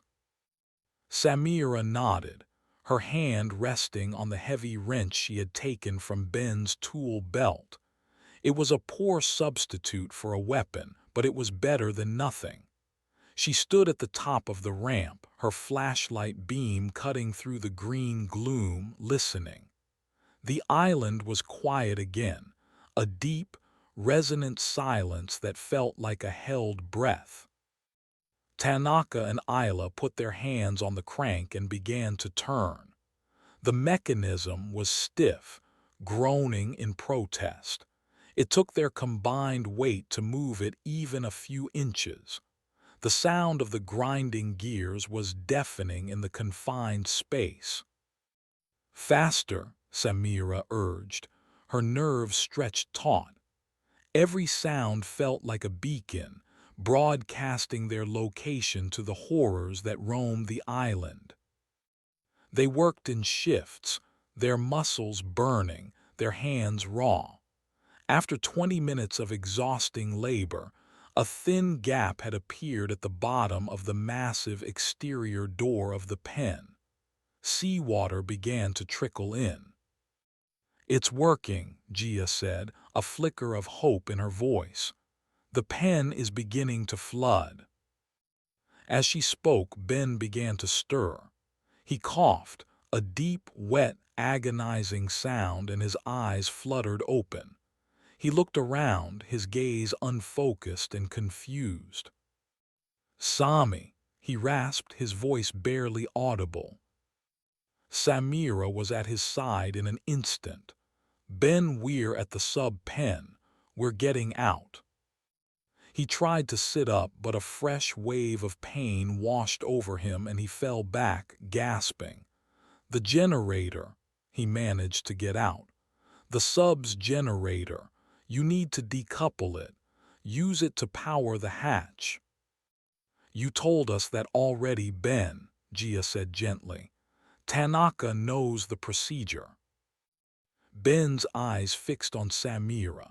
There was a desperate clarity in them now. No, you don't understand the sub. I modified it, the main power bus. I had to bypass it for a diagnostic last week. It's not a standard decoupling anymore. There's a manual bypass switch inside the main reactor housing. You have to. He was overcome by another fit of coughing, this one more violent than the last. A fleck of blood appeared at the corner of his mouth. Samira felt a cold dread wash over her. Ben, where is it? Show me on the schematic. She held her data pad out to him. He lifted a trembling hand, trying to point, but his strength failed him. His eyes rolled back in his head, and he went limp. Ben, Gia cried out, checking his pulse. He's unconscious again. The pulse is weaker. Samira stared at the data pad.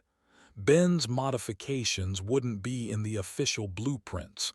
Without him to guide them, the secondary generator was useless. They were back to the manual cranks, all of them. The main hatch, the inner hatch, the docking clamps. It would take hours they didn't have. A low, scraping sound from up the ramp made them all freeze. Samira spun around, her flashlight beam shooting up into the darkness. The sound came again, closer this time. It wasn't the heavy, grinding movement of the grave maker. This was different. A dry, rasping, skittering sound. "What is that?" Tanaka whispered, his face pale with fear. Isla's eyes widened in recognition. "Shard spinners," she breathed. "They're in the walls." The scraping grew louder, coming from all around them now. From the walls, the ceiling, the floor. They were surrounded. The sound was punctuated by sharp, cracking noises, like stone being fractured from within. Small fissures began to appear in the rock walls of the corridor, dust and pebbles trickling from them. A long, sharp, chitinous leg, like a shard of black glass, suddenly punched through the wall a few feet away from them, then another and another.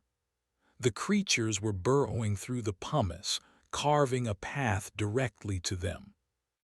"They're coming through," Gia screamed.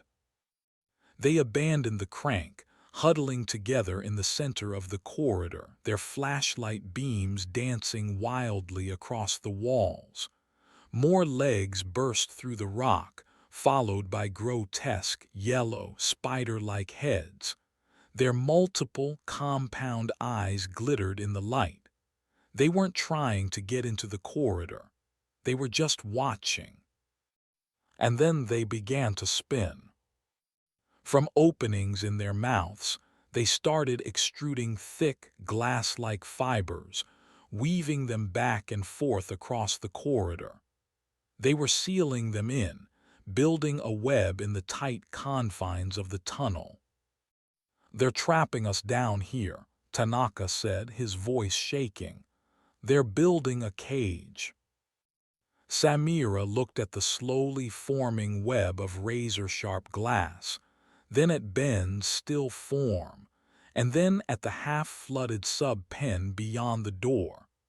They were caught between the pressure of the deep ocean and the patient, malevolent intelligence of the island. Their desperate escape had just become their tomb. Chapter 9: The Bone Orchard. The web closed with terrifying speed. The shard spinners worked with a synchronized alien efficiency, their movements a blur of clicking legs and extruding filaments. Within minutes, the corridor behind them was sealed by a thick, shimmering barrier of volcanic glass, each strand as thick as a finger and sharp as a scalpel. They were sealed in. "Now what do we do?" Gia's voice was a thin thread of panic. "We keep working," Samira said, her own voice surprisingly firm. The immediate, tangible threat had focused her mind, pushing the larger, existential dread aside. The sub is our only way out. Tanaka, Isla back on the crank. Gia, help me with Ben. They moved with a renewed, desperate energy. Tanaka and Isla strained against the crank, their faces grim, the groaning of the gears a counterpoint to the dry clicking of the spiders in the walls. The gap at the bottom of the pen door widened, and the flow of seawater increased from a trickle to a steady cascade. Samira and Gia carefully maneuvered Ben through the narrow opening and into the sub-pen. The chamber was a large, cylindrical room, its walls curving up into a dome high above. In the center, resting in a massive cradle, was the Triton. It was smaller than it looked on the schematics, a tough, compact vehicle painted a bright, hopeful yellow. It looked like a lifeline. The water was already knee-deep and rising fast. It was shockingly cold, a frigid bite that seeped through their clothes and into their bones. They laid Ben on a small, raised maintenance platform, out of the direct flow of the incoming water.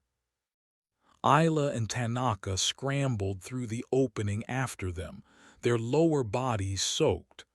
"That's as far as the crank will open it from this side," Tanaka gasped, his chest heaving. "The rest has to be done from the main console inside the pen." He pointed to a control panel on the far wall. It was dark, lifeless. "And that, of course, has no power." "So we're still trapped," Gia said, her brief flicker of hope extinguished. "We're in the pen, but we can't get the sub out." "Ben said there was a manual release for the docking clamps," Samira said, her mind racing, trying to recall every detail from his fevered words. "And a hand crank for the inner hatch." "Even if we get inside the sub, we can't launch," Tanaka argued. "The exterior pen door is only a quarter open. We'll never fit through." As he spoke, a new sound began. A low, rhythmic thudding against the outer wall of the pen. It was coming from the ocean side. Isla's head snapped up. She waded over to a small, thick porthole set into the wall and peered out into the crushing blackness of the deep sea. "Oh God," she whispered. Samira joined her, wiping condensation from the thick glass. She could see nothing at first, just the inky, absolute black of the abyss. Then something moved in the darkness. A light, a soft, blue, pulsing light, and another, and another. Dozens of them, hundreds. They were pumice drifters, the first creatures they had studied. But they were not the small, harmless filter feeders from before. These were huge, the size of mines, and they were no longer blue. Their bioluminescence pulsed with the same sickly, yellow-green light of the frenzied, and they were covered in long, undulating tentacles. They swarmed outside the pen, their tentacles rhythmically striking the outer wall, the source of the thudding sound. They were a living minefield waiting for them. "They knew," Isla said, her voice hollow. "They knew we were coming here. They were waiting for us." The hive mind. It had anticipated their every move. The thudding from the outside was suddenly joined by a much louder, more violent noise from above. A deep, grinding crunch echoed down from the corridor. They all looked up at the partially open door. The razor-sharp web of the shard spinners was vibrating. "It's coming," Tanaka breathed. "The big one." The Gravemaker, having recovered from the cryoblast, had reached the corridor. It was not bothering with the door. It was simply destroying the wall around it. Huge chunks of rock and web began to fall into the water at the entrance, which churned and frothed with the debris. There was no more time, no more plans. "The sub," Samira yelled. "Get to the sub now."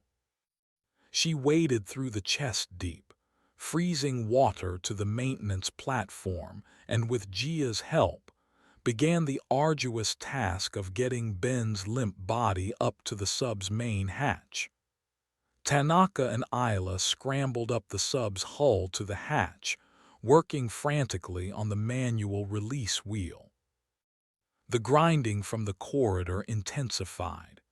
A huge section of the wall collapsed inwards with a deafening roar, and the Gravemaker's armored head appeared in the opening, its one good eye glowing with malevolent intelligence. It was trapped by the narrowness of the tunnel, but its long, serpentine neck could still reach them. It uncoiled, surging into the pen, its head plowing through the water towards the sub. "The hatch is open," Isla screamed.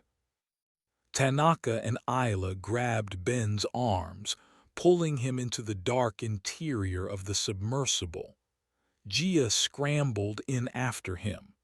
Samira was the last one on the platform, preparing to climb up. The Gravemaker was almost upon her.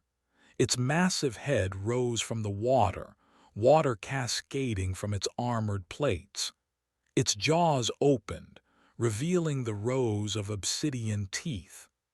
Samira stared into its maw, paralyzed for a heartbeat by the sheer biological impossibility of the thing she had created.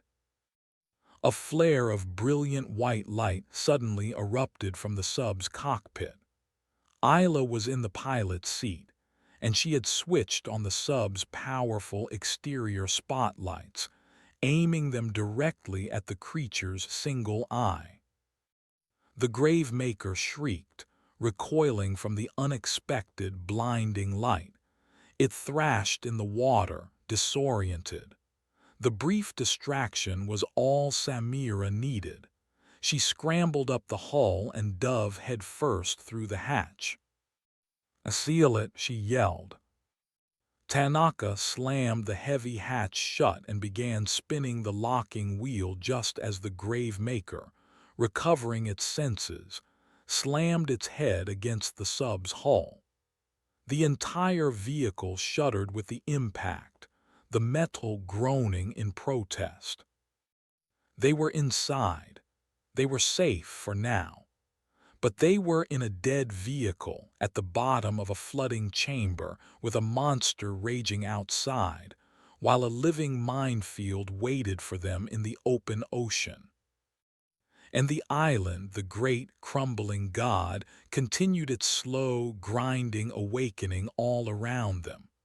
The water in the pen was no longer just seawater. It was murky, clouded with dust and rock from the collapsing corridor, and something else. Samira looked out of the sub's main viewport. In the beams of the spotlights she could see them. Bones, human bones swirling in the churning water, skulls, femurs, ribcage, dozens of them, hundreds. They were being flushed out from deep within the island's core. This was not the first time something had been stranded here. This was not a habitat. It was a graveyard, a larder, an ancient bone orchard at the bottom of the world. Chapter 10. The Voice of the God. The inside of the Triton was cramped and cold. The only light came from the exterior spotlights and a few dim, battery-powered emergency lamps. The air, already thin, tasted of stale, recycled oxygen and fear. Ben lay strapped into a medical cot at the rear of the small cabin, his breathing a faint, shallow whisper. Outside, the enraged Gravemaker continued its assault, its head slamming against the sub's viewport with rhythmic, percussive blows. The thick, laminated acrylic creaked and groaned under the impacts, but held. For now. "It's not giving up," Gia said, her voice trembling. She was huddled in the co-pilot's seat, her arms wrapped around her knees. "The hull is rated for pressures 100 times greater than what that thing can generate," Tanaka said, though his voice lacked conviction. He was trying to power up the sub's main systems, his fingers flying over the dead console. "It's useless. Without the main generator, we're just a very expensive coffin." Samira ignored them. Her attention was fixed on the churning water outside. The bones. Where had they come from? She activated the sub's external manipulator arm, a small, articulated claw, and skillfully maneuvered it to retrieve one of the larger skull fragments. She brought it to a small airlock in the sub's belly, cycled it, and brought the dripping specimen inside. She examined it under a small utility light. The bone was ancient, fossilized, but there were markings on it. They were not from any tool, they were patterns, intricate, repeating patterns etched into the bone itself. "Isla, look at this," she said. Isla, who had been sitting silently in the pilot's seat since blinding the creature, came to look. Her eyes, usually so full of life, were dull, vacant. She stared at the bone fragment. "They're not carvings," Isla said, her voice a monotone. "They're pores like the pumice, a porous bone structure."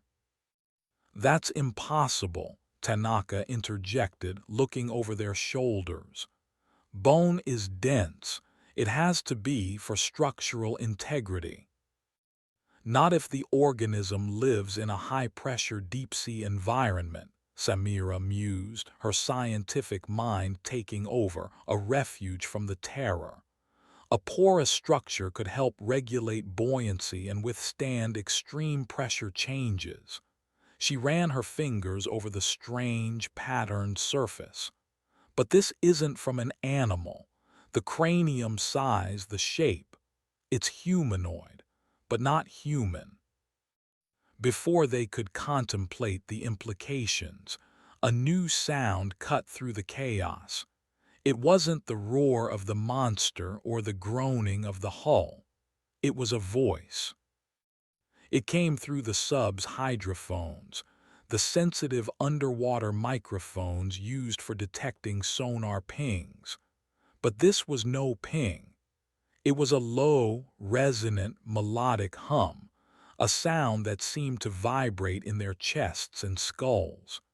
It was impossibly ancient and filled with a vast, cosmic intelligence.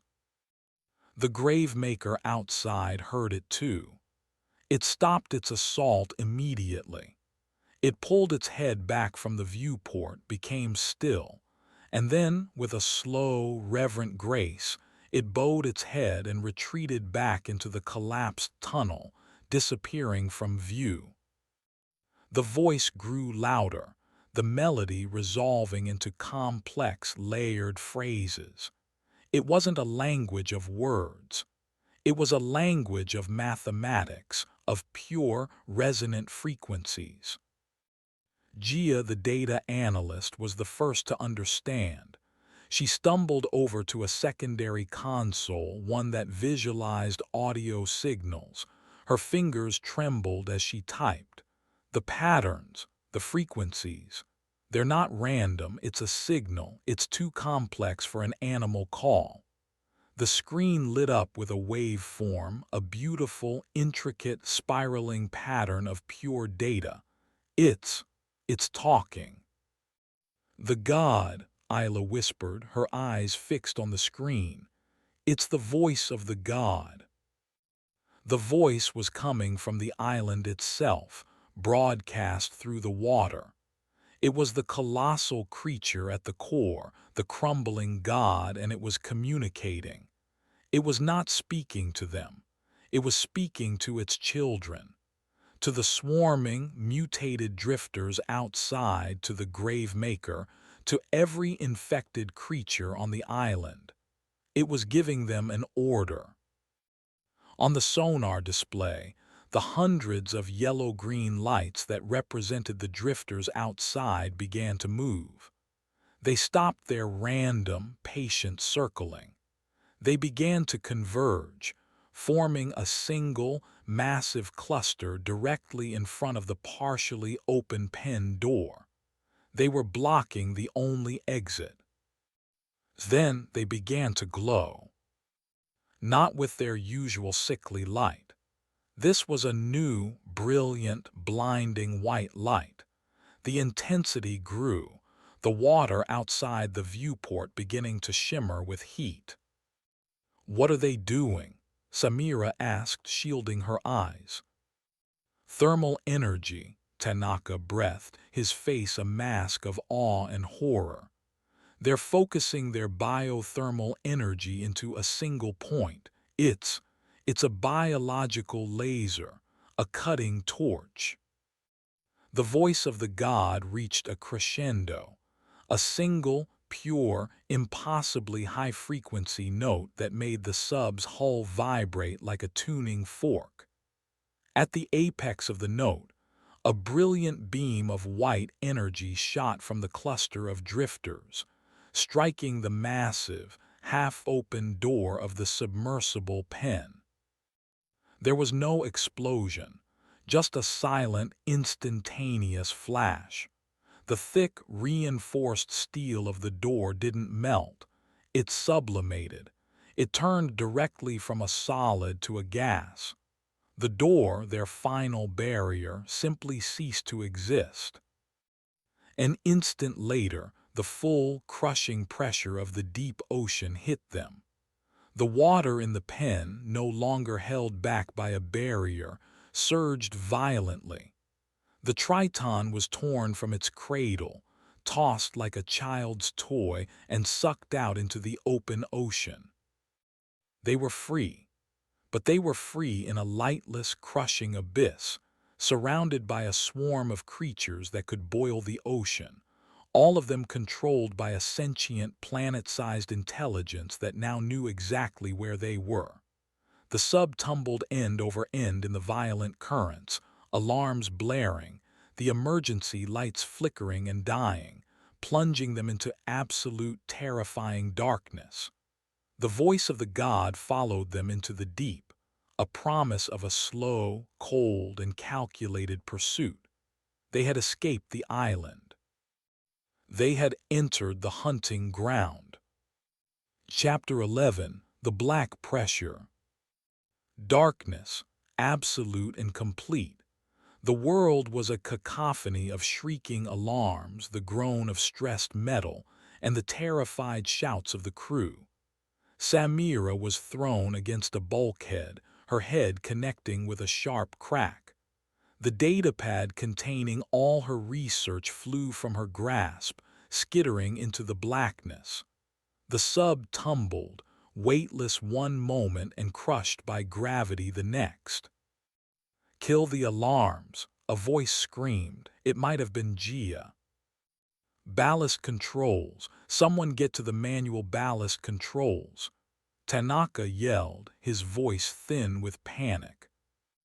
Samira pushed herself up, her vision swimming. The only orientation was the direction of the lurching gravity.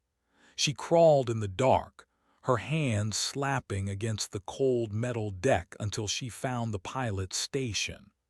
Her fingers, guided by memory from the mission briefings, found the emergency ballast levers. They were stiff, designed for powered assistance. "Help me," she grunted, pulling with all her strength. A second set of hands joined hers in the dark. It was Isla. Together they threw their weight against the levers.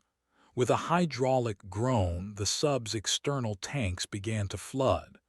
The violent tumbling slowed, replaced by a sickening, pendulum-like sway. Finally, with a deep, resonant shudder that vibrated through their bones, the submersible settled.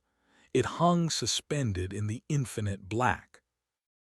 The alarms died, their power source finally giving out. The silence that followed was more profound than any of them had ever experienced. It was the silence of the abyss, a pressure-soaked void that seemed to suck the very air from their lungs. The only sounds were their own ragged breaths and a faint, rhythmic creaking from the hull as it adjusted to the immense pressure. "Status report," Samira said, her voice a harsh, croaking thing in the oppressive quiet. "Main power is gone. All systems are dead." Gia's voice came from near the co-pilot's seat. "Emergency batteries are drained. We are completely dark." "Ben?" Samira asked. A long pause. Then from the back of the cabin, Tanaka's voice low and grim. "He is alive, barely. His breathing is worse." Samira fumbled for her pack, her fingers finding the small, chemical light sticks inside. She snapped one. A cold, green light filled the cramped cabin, painting their faces in ghastly shades. Gia was white-knuckling her console. Tanaka was kneeling beside Ben, his face a mask of despair. Isla stood motionless behind the pilot's chair, her expression unreadable, her eyes staring out the forward viewport into a blackness so complete it seemed to have substance. The green light revealed the damage. Monitors were cracked. A section of the ceiling paneling had come loose, exposing a tangle of wires. And on the main viewport, a thin, spider-webbing fracture had appeared in the innermost layer of the acrylic. It was a tiny flaw, but at this depth, it was a death sentence waiting to be carried out. Samira crawled to the back to Ben. His face was a waxy, bloodless gray. "Ben," she said, her voice soft. "Ben, we need you." She gently shook his shoulder. "Nothing." "He is in shock," Tanaka said. "He has lost too much blood." "We have to get the power back on," Samira stated. "The CO2 scrubbers, the heaters, the comms. Without them, we have hours at most." She looked at the dead engineering console.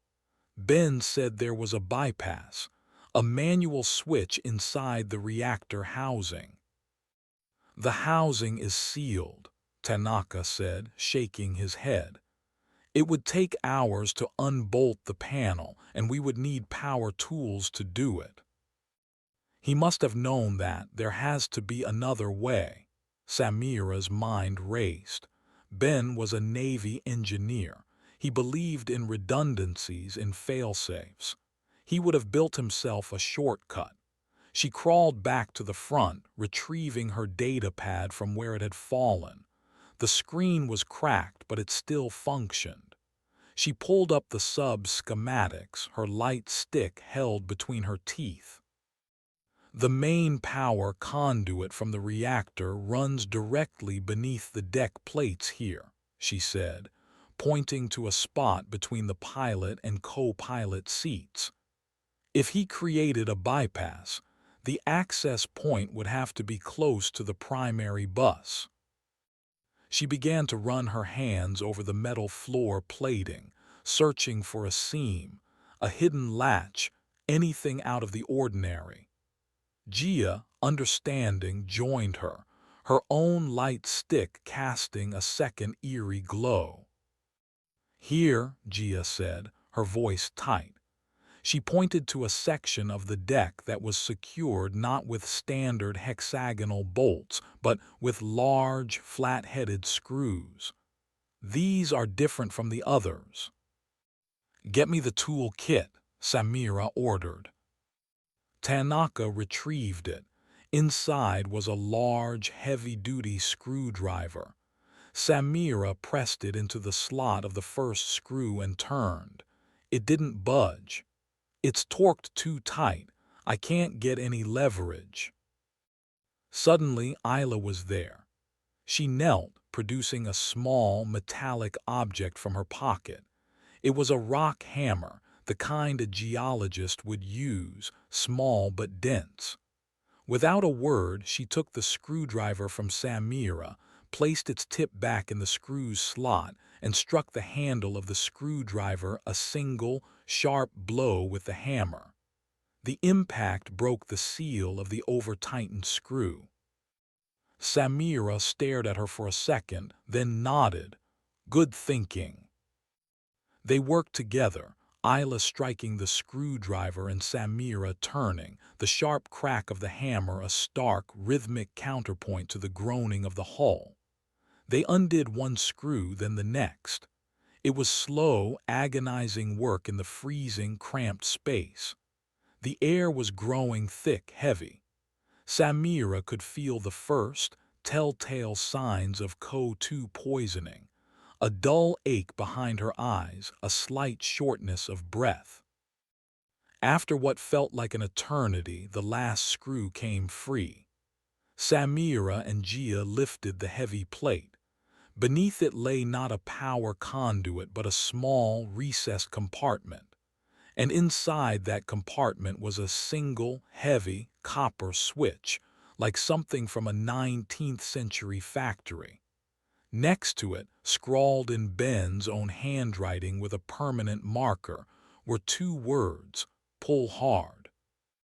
"This is it," Samira breathed, a wave of relief so profound it almost made her dizzy.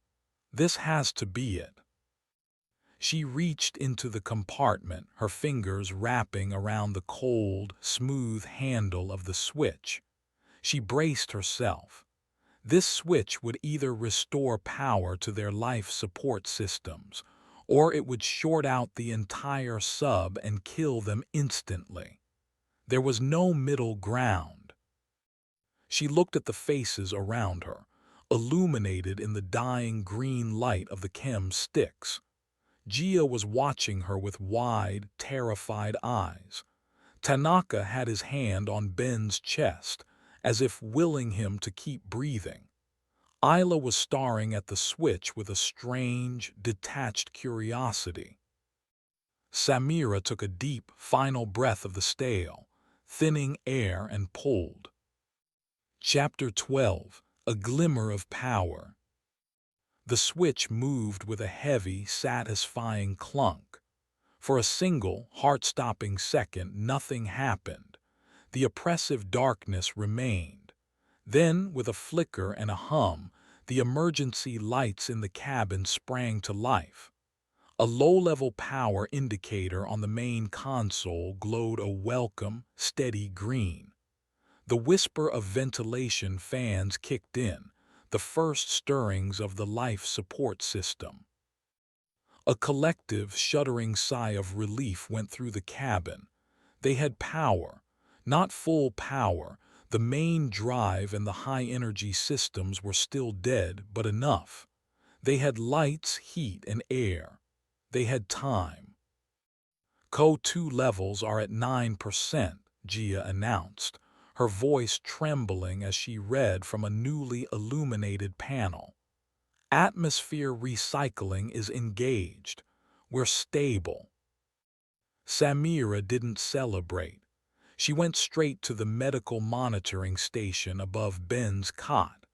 The small screen flickered to life, displaying his vitals. They were critical: tachycardia, low blood oxygen, internal bleeding. "We need to get the med scanner online, and the surgical cauterizer. It might be able to stop the bleeding."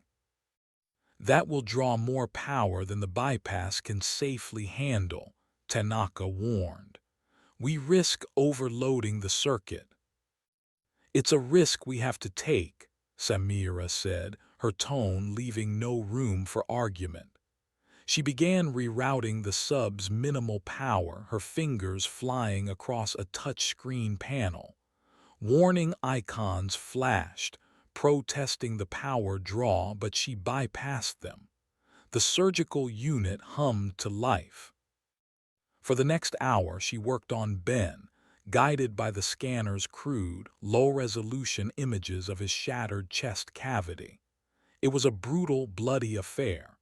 She was a microbiologist, not a surgeon, but she was methodical, her hands steady. She managed to cauterize the worst of the bleeding from his punctured lung. It was a temporary, desperate fix. When she was done, she slumped back, exhausted, her containment suit smeared with Ben's blood. His vitals on the monitor had stabilized. He was no longer actively dying. A fragile sense of hope returned to the small cabin. They had survived the impossible. They had a chance. "Okay," Samira said, wiping her hands clean. "Let's find out where we are." She moved to the pilot station. "Gia, bring the short-range sonar online. Keep the power draw to a minimum. A single wideband ping." "Activating sonar," Gia confirmed. A low electronic tone echoed through the hull. They waited, their eyes fixed on the main sonar display. The screen, a large circle representing the area around them, was completely black. Then, a series of faint green lines began to sweep across it as the echo returned. The screen began to populate with dots, hundreds of them, thousands. "What is that?" Tanaka asked, leaning forward. "A debris field." "No," Isla said from her position near the viewport. Her voice was quiet, certain. "It's them." The dots on the sonar screen were not randomly scattered. They formed a perfect, hollow sphere around the submersible. A cage. The mutated drifters, the living minefield, had followed them into the deep. They were maintaining a precise, calculated distance, surrounding the Triton on all sides. "They're not attacking," Gia observed, her voice a mix of confusion and fear. "They're just there." "They're watching us," Samira said. She zoomed in on the display. The resolution was poor, but it was enough to see that the sphere of creatures was not stationary. The entire formation was moving, and it was taking them with it, a bubble of life being carried by a current of monsters. "They're moving us, hurting us." "Where are they taking us?" Tanaka asked. Isla answered without hesitation, "Home." "What are you talking about?" Samira turned to her. "They're not taking us back to the island. The sonar shows we're moving away from it, south-southwest." "Not our home," Isla said, her gaze distant. "It's home." A cold dread settled in Samira's stomach. The voice of the god had given an order. The creatures were not just a mindless swarm. They were agents carrying out a specific, intelligent instruction. They were being escorted. "Try the long-range comms," Samira ordered Gia. "A single, tight-beam distress signal. Aim it at the last known position of the research vessel Magellan." Gia's fingers typed furiously. "Sending." No response. "The signal is degrading almost immediately. There's too interference." "Interference from what? We're in the middle of the ocean." Gia pointed at the sonar display. "From them, the drifters, their biothermal energy output. It's creating a sphere of electromagnetic noise around us. It's like being inside a Faraday cage made of living creatures. Nothing is getting out. Nothing is getting in." They were completely, utterly isolated. not just by the depth and the pressure, but by a living wall of their own creation, a prison designed specifically for them. They're not just hurting us, Samira realized, the full, horrifying picture coming into focus. They're quarantining us. We're a contagion, and they're escorting us to an incinerator. The sub continued its slow, inexorable journey through the crushing dark, a single, fragile point of light and warmth held captive within a sphere of silent, watchful monsters. Their brief victory with the power felt hollow now. They had only won themselves a stay of execution, a front-row seat to their own methodical, calculated disposal. The hope that had filled the cabin moments before evaporated, replaced by the cold, black pressure of a truly inescapable fate. Chapter 13. The Shepherd. Days bled into one another in the green-lit, recycled air of the submersible. Time lost its meaning, marked only by the shifting of watch duties and the slow, agonizing drip of the water recycler. They were adrift, but not aimlessly. They were passengers on a journey whose course was dictated by the silent, glowing sphere of monsters that surrounded them. The routine they established was a fragile shield against the encroaching madness. Samira monitored Ben's slow, unstable recovery and pored over the data she had salvaged, trying to find a weakness in the biology of her creations. Tanaka maintained the sub's delicate power balance, constantly rerouting energy to keep their life support from failing. Gia kept a relentless, nerve-shredding watch on the sonar, documenting the movements of their captors. And Isla watched the viewport. She would spend hours staring out into the absolute blackness, where the faint, pulsating glow of the drifters was sometimes visible. She claimed she could feel the voice of the god, not as a sound anymore, but as a constant, low-level pressure in her mind. A will, a purpose. "It is not angry," she said one morning during a shift change. "It is curious and determined." "It's a giant microbe, Isla," Samira countered, her voice sharp with exhaustion. She was cleaning the surgical tools with an antiseptic wipe. "It doesn't have emotions. It has stimuli and responses. You created a life form that can re-engineer an entire ecosystem in a matter of weeks and coordinates its actions across miles of open ocean," Isla replied, her tone uncharacteristically pointed. "You of all people should not be so quick to dismiss its intelligence." The tension in the small cabin was becoming as dangerous as the pressure outside. Their confinement was fraying their nerves, stripping away their professional facades. The first test of their captivity came on the third day.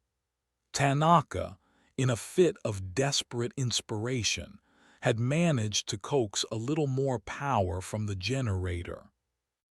"I think I can engage the maneuvering thrusters," he announced, a wild look in his eyes. "Just for a second, a short burst. If we can break through the sphere, we might be able to get away from them." "They'll just follow us," Gia said, her voice small. "Not if we're faster. A quick burst, then we dive. They might not be able to handle a rapid pressure change." It was a long shot, but it was a plan. It was action. Samira agreed. The passive waiting was becoming unbearable. "Do it." Tanaka rerouted the power. The sub hummed, a low vibration running through the deck. He took the controls, his knuckles white. "Brace yourselves." He engaged the thrusters. The sub lurched forward, accelerating into the wall of their cage. For a moment it worked. They pushed through the sphere of drifters, the creatures scattering before them. The sonar screen showed open water ahead. Freedom. The response was immediate and overwhelming. A single drifter, one of the larger ones, shot forward, placing itself directly in their path. It began to glow, its light shifting from yellow-green to a blinding, furious white. "Heat spike," Gia screamed. "Directly in front of us, the water temperature is flash boiling." A wall of superheated steam and bubbles erupted before them. The sub's forward viewport, already weakened, crazed over with 1,000 new fractures as the intense thermal shock hit it. The entire vehicle shuddered violently, thrown back by the force of the steam explosion. Tanaka cut the thrusters. Alarms blared as he fought to regain control. They came to a stop, bobbing in the turbulent water. The drifters, calm and silent, reformed their sphere around them, nudging them gently back onto their original course. It was not an attack. It was a correction, a shepherd using its staff to guide a wayward sheep. The message was clear. There was no escape. There was only the path the god had chosen for them. After that, a new kind of despair set in. They were not just prisoners. They were subjects in an experiment, their reactions being tested and observed. The futility of their situation was a palpable weight. It was during this period of low morale that Ben woke up. His eyes fluttered open, and for the first time they were clear. He looked at the ceiling of the sub, then at Samira, who was changing his bandages. "Report," he rasped, the single word a testament to his ingrained discipline. Samira explained everything. The powerless drift, the sphere of creatures, the failed escape attempt. She expected anger, blame. Instead, he just listened, his expression grim. "They're smart," he said when she finished, his voice weak. "Tactics, containment, crowd control, that's not an animal, that's an army." He coughed, a dry, rattling sound. "The drive system, the primary turbine is shot, but the emergency propeller, the one for the manipulator arm, it has its own power cell." A new spark of hope ignited in Samira. "Can we use it to move the sub?" Ben shook his head slowly. "Not powerful enough, it's a toy, but if you could uncouple it, mount it on the outside of the hull, you might be able to use it as a weapon." He winced, a fresh wave of pain crossing his face. "A drill, a cutter, something to use against them." The idea was insane. It would require an EVA, an extravehicular activity, a spacewalk at the bottom of the ocean. The pressure would kill anyone who went outside. "We can't go outside, Ben," Tanaka said gently. Ben's eyes fixed on something over Tanaka's shoulder. He was looking at the expedition's EVA suit, a heavy, armored hardsuit designed for deep-sea repairs, mounted on the back wall. It looked like a suit of medieval armor. "That suit," Ben whispered. "It's rated for this depth, just barely." His gaze shifted back to Samira. "You're the only one who fits in it properly. You did the training." Samira looked at the suit. It was a bulky, terrifying thing. To go out there into the black surrounded by those creatures.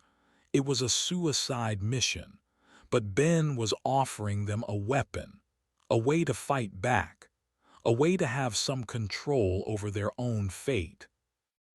The sub continued its silent, guided journey.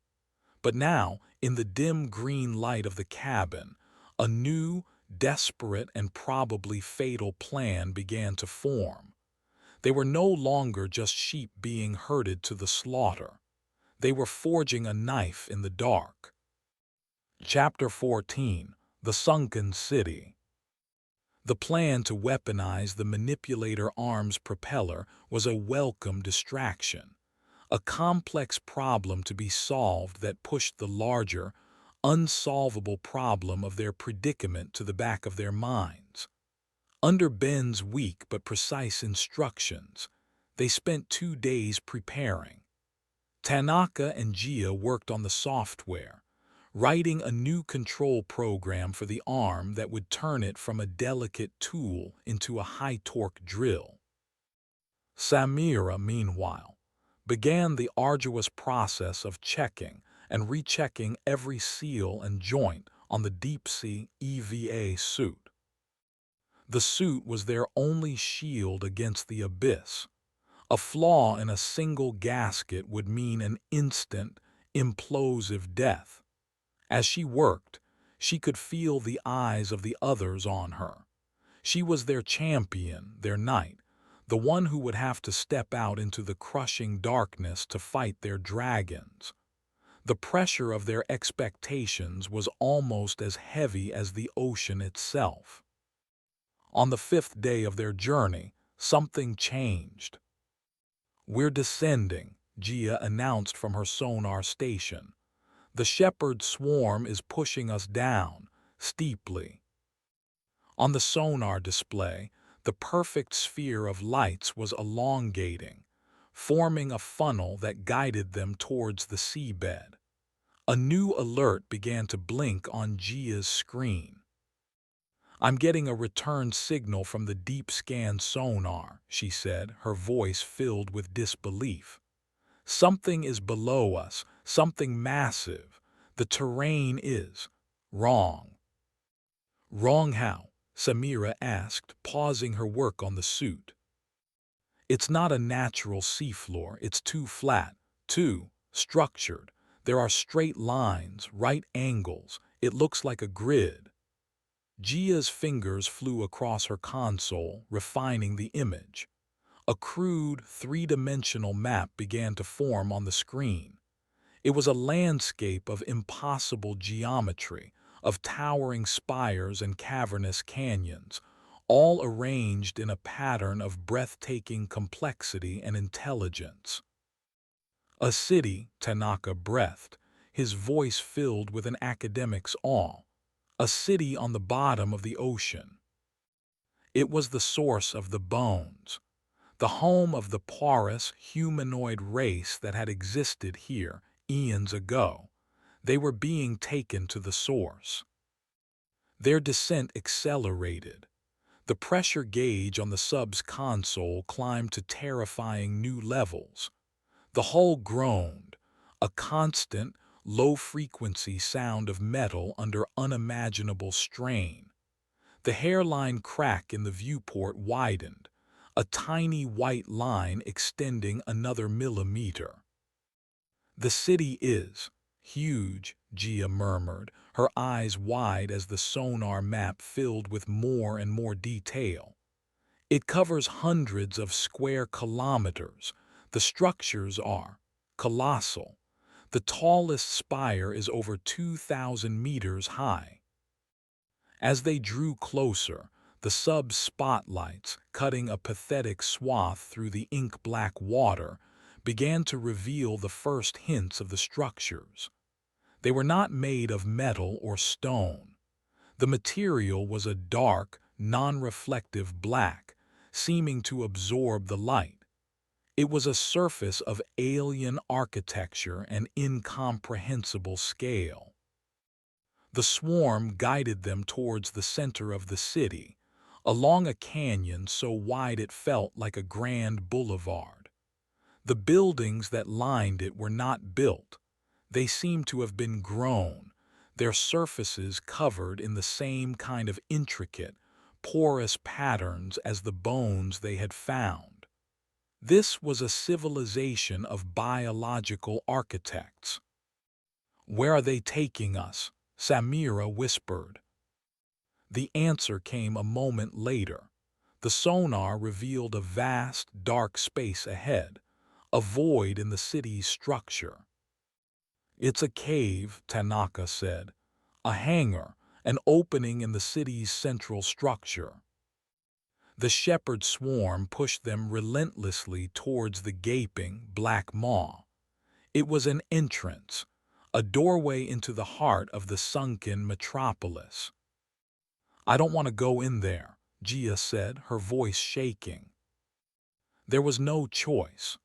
The current created by the swarm was too powerful to resist. The Triton was a piece of driftwood being carried into a dark and terrible cave. They crossed the threshold, moving from the crushing pressure of the open ocean into the contained, ancient darkness of the alien structure. The moment they were inside, the swarm of drifters outside the entrance began to change. They converged on the opening, their yellow-green light shifting to the brilliant, blinding white of their weaponized state.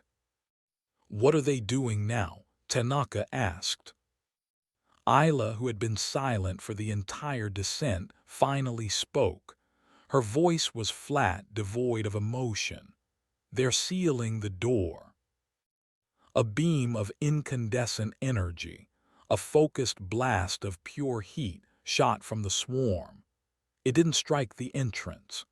It struck the rock of the seafloor just above it.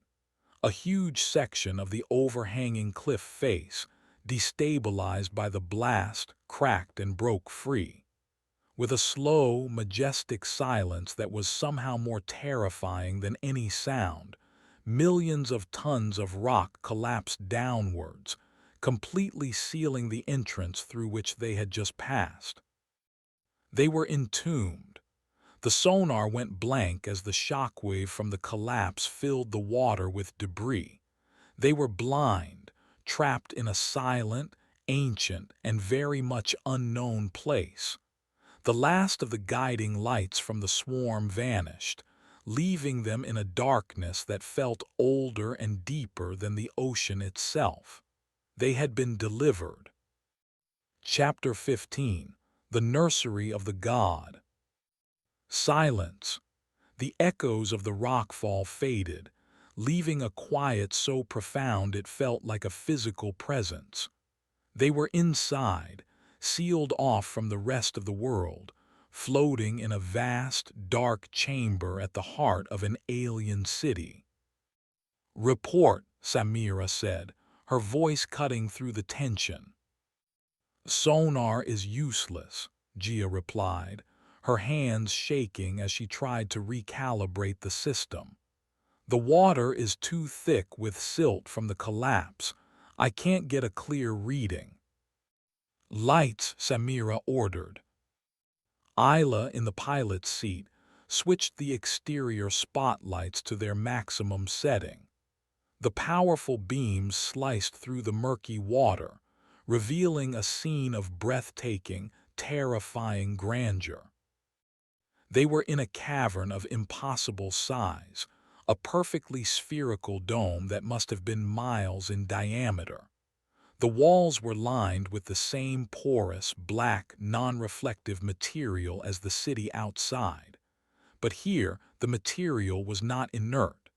It was covered in a network of thick, pulsating veins that glowed with a soft, internal blue light. The light of the original, uninfected pumice drifters. The entire chamber was alive. "We're not in a building," Tanaka whispered, his face pressed against the viewport. "We're inside an organism." And in the center of the cavern, suspended in the water by 1,000 thick, fleshy tendrils that connected it to the walls, was the reason they had been brought here. It was a sphere, a perfect globe hundreds of meters in diameter, made of a semi-translucent gelatinous membrane. Inside it, something was growing. A colossal embryonic form curled in on itself, its features indistinct but unmistakably alive. Faint, rhythmic pulses of bioluminescence, like a slow, steady heartbeat, emanated from its core. "It's a womb," Isla said, her voice filled with a rapturous, horrified awe. "A nursery." This was not the crumbling god itself. This was its offspring. The creature they had encountered the island was a mobile chrysalis, a womb and a weapon.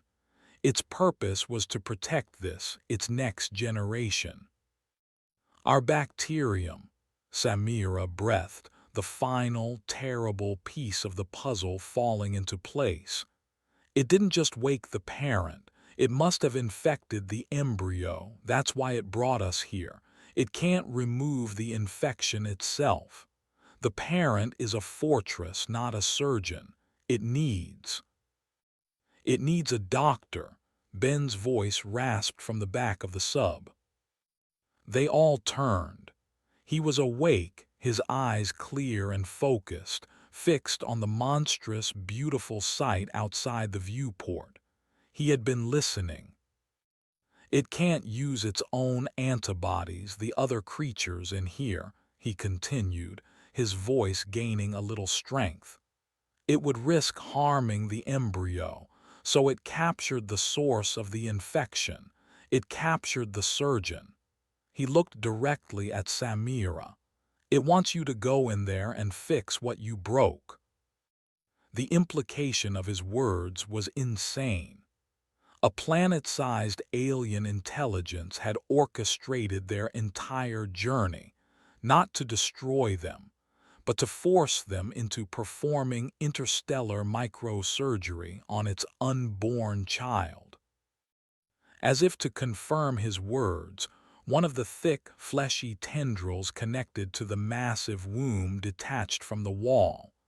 It moved with a slow, deliberate grace through the water, its tip glowing with a soft, inviting light. It snaked towards the submersible, its movements gentle, precise. It was not an attack. It was a gesture. It stopped a few feet from the sub's manipulator arm. The glowing tip of the tendril then pulsed 3 times. On the communications console, Gia gasped. "The hydrophone is picking up a signal, the same frequencies as the voice of the god, but simpler, a repeating pattern." She ran a quick analysis. "It's a mathematical sequence, prime numbers, a universal sign of intelligence."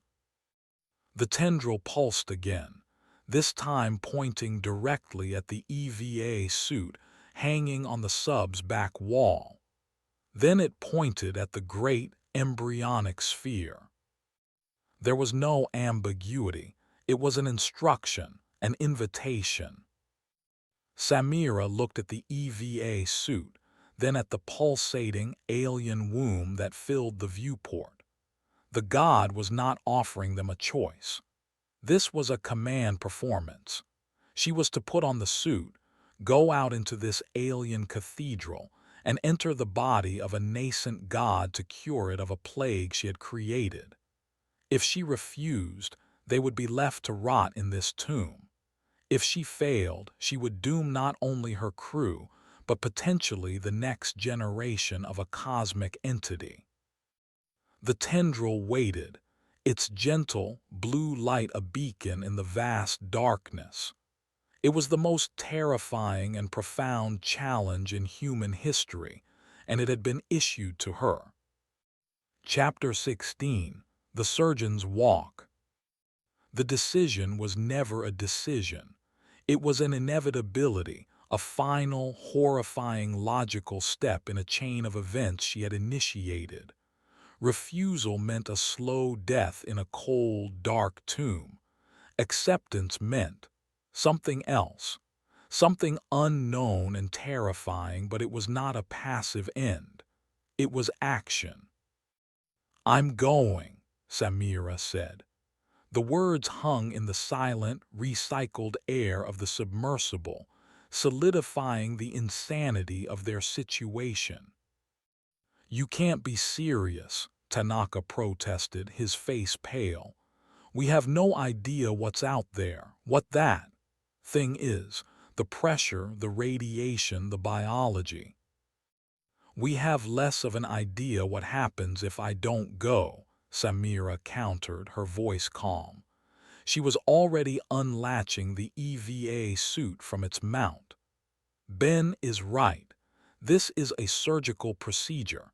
It wants me to remove the infection. How? Gia asked, her voice a small, frightened whisper. What are you going to use? Samira's gaze fell on the heavy-duty toolkit. Inside was a geological laser drill, a handheld device designed for taking core samples from rock. It was powerful, precise. I'll use that. My bacterium is terrestrial. It can have evolved a defense against concentrated, high-intensity light. I can cauterize the infection at the source. It was a wild, desperate guess, a plan built on a foundation of pure hope. And the weapon, Ben rasped from his cot. He meant the propeller drill they had jury-rigged. Take it, just in case it's a trap. The next hour was a blur of methodical preparation. While Samira suited up, a process that required the help of both Gia and Tanaka, Isla sat at the pilot's station, her eyes fixed on the massive, embryonic sphere. It's in pain, Isla said, her voice soft. The pulses of light from its core are erratic, arrhythmic, it's sick, it's afraid. Don't assign it human emotions, Isla, Samira grunted, as Tanaka tightened the final seal on her helmet. Her voice now came through their headsets, tinny and distant. Fear is not a human emotion, Isla replied, not taking her eyes off the creature. It is a biological imperative. It is a response to a threat to one's existence, and we are the threat. With a final hiss, the helmet locked into place. Samira was sealed in. The world became the soft hum of the suit's life support and the limited, circular view of her faceplate. Gia helped her attach the geological drill to one of the suit's utility clips and the propeller weapon to the other. She was a strange, bulky knight, armed with the tools of science and destruction. Ready, she said. Tanaka began the slow process of flooding the small airlock. Cold, dark water filled the chamber, rising up her armored legs, her chest, her helmet. The suit's internal pressure compensated with a low groan. Then, the outer door slid open. Samira was looking out into the vast, blue-lit cathedral of the alien nursery. The fleshy, intelligent tendril was waiting for her, its tip glowing softly. It was an escort. She took a step, her magnetic boots clanking against the sub's hull, and then she pushed off, her suit's small thrusters firing in a gentle burst. She was floating, weightless in an alien womb at the bottom of the world. The tendril led her away from the Triton, across the vast, silent expanse of the chamber. Looking back, the submersible was a tiny, insignificant yellow speck, a mote of dust in a colossal, living space. She was utterly, completely alone. As she drew closer to the central sphere, she could see the details of its surface. The membrane was not smooth. It was a complex fractal landscape of veins and capillaries, all pulsing with a slow, rhythmic light. And on one side of the sphere there was a patch of darkness, a section where the gentle blue light was choked out by a cancerous yellow-green blotch, the signature color of her mutated bacterium. It was a wound, a festering infection on the skin of a nascent god. The escorting tendril guided her directly to this septic patch. As she approached, the membrane of the sphere became transparent in a small, localized area, opening a window for her. Through it, she could see inside. It was a universe of gossamer, organic structures, of developing neural pathways and proto-organs, all bathed in a soft, amniotic light. And at the heart of the infection, she could see the source, a pulsating, tumorous mass of the same yellow-green biomass she had seen in the habitat, a cancerous heart pumping her terrestrial poison into the developing god. The tendril gave a final, gentle pulse and then retreated. Her escort was finished. The rest was up to her. Samira activated her boot magnets, her feet locking onto the soft, fleshy surface of the sphere with a soft thud. The texture was yielding but firm, like dense cartilage. She was standing on the skin of an unborn deity. She unclipped the geological laser. Her heart pounded in her ears, a frantic counterpoint to the slow, steady hum of her suit. She aimed the drill at the center of the yellow-green tumor she could see through the membrane. Her mission was clear: burn out the cancer. But the risks were astronomical. What would a high-energy laser do to this environment? Would she kill the patient? Would the parent organism perceive her actions as an attack? She took a breath of the recycled air. Her hand in the suit's thick glove was steady on the trigger. She was a scientist. She had made a catastrophic mistake. This was her chance, however insane, to correct it, to balance the equation. She depressed the trigger. A thin, brilliant beam of coherent red light shot from the end of the drill, passed through the transparent membrane and struck the pulsating, yellow tumor. The reaction was instantaneous and violent. The tumor convulsed. The entire embryonic sphere shuddered, a sympathetic spasm of pain. A high-frequency shriek, a silent scream, echoed through the water not as sound, but as a pure, psychic wave of agony that overloaded her suit's sensors and made her teeth ache. The godchild was in pain, and its parent was watching. Chapter 17. The Immune Response. The psychic scream of the godchild was a physical blow. Samira staggered, her magnetic boots barely holding her to the shuddering membrane. Alarms blared inside her helmet as her suit's sensors tried to make sense of the psychoacoustic assault. Through her faceplate, she saw the entire cavern flare with a furious, angry red light. The parent was reacting. She held the laser beam steady, her knuckles white inside her glove. The yellow-green tumor was sizzling, blackening at the point of contact, its pulsating rhythm faltering. It was working, but the pain she was inflicting was immense. From the walls of the cavern, new entities began to emerge. They were not the gentle, guiding tendrils from before. These were smaller, faster, and built for combat. They looked like a hybrid of a squid and a centipede, with multiple, razor-sharp limbs and a single, glowering red eye. They were the nursery's internal defense system. The god's own antibodies, activated to attack the source of the pain, her. Dozens of them detached from the walls and shot through the water towards her with blinding speed. "Samira, get out of there!" Gia's frantic voice screamed in her headset. "Multiple hostiles converging on your position." Samira ignored her. She couldn't stop. The procedure was only half finished. If she pulled back now, the tumor might recover, and she would never get a second chance. She gritted her teeth, holding the laser beam steady as it burned deeper into the cancerous mass.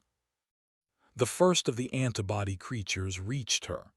It slammed into her back, its sharp limbs scraping uselessly against the suit's armored plating. Another latched onto her leg, another onto her arm. They were like piranhas, swarming her, their collective weight threatening to tear her from her magnetic footing. She let go of the laser's trigger, the beam dying. The job was not done. She unclipped the propeller drill, the weapon Ben had conceived. With a whir of its small but powerful motor, the sharpened blades began to spin. She swung the makeshift weapon in a wide arc, smashing it into the creatures that clung to her. The propeller blades, designed to cut through rock, tore through their soft bodies with sickening ease. Clouds of black, oily fluid billowed from their wounds.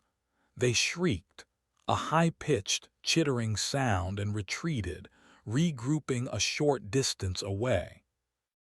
She had a moment's respite. She looked back at the tumor. The cauterization had stopped its growth, but it was still alive, a faint, sickly pulse still visible at its core. She had to go back in. The antibody creatures charged again. This time they were smarter. They didn't swarm her directly. Instead, they attacked the membrane around her feet, their sharp claws tearing at the fleshy surface where her magnetic boots were anchored. Warning, external anchor integrity failing, the suit's calm, computerized voice announced. Samira knew she only had seconds. She ignored the attacking creatures. She reactivated the laser, aiming it for the heart of the tumor. The red beam lanced out again. The psychic scream of the godchild returned, more intense this time. The entire cavern pulsed with a violent, crimson light. Her anchor point gave way.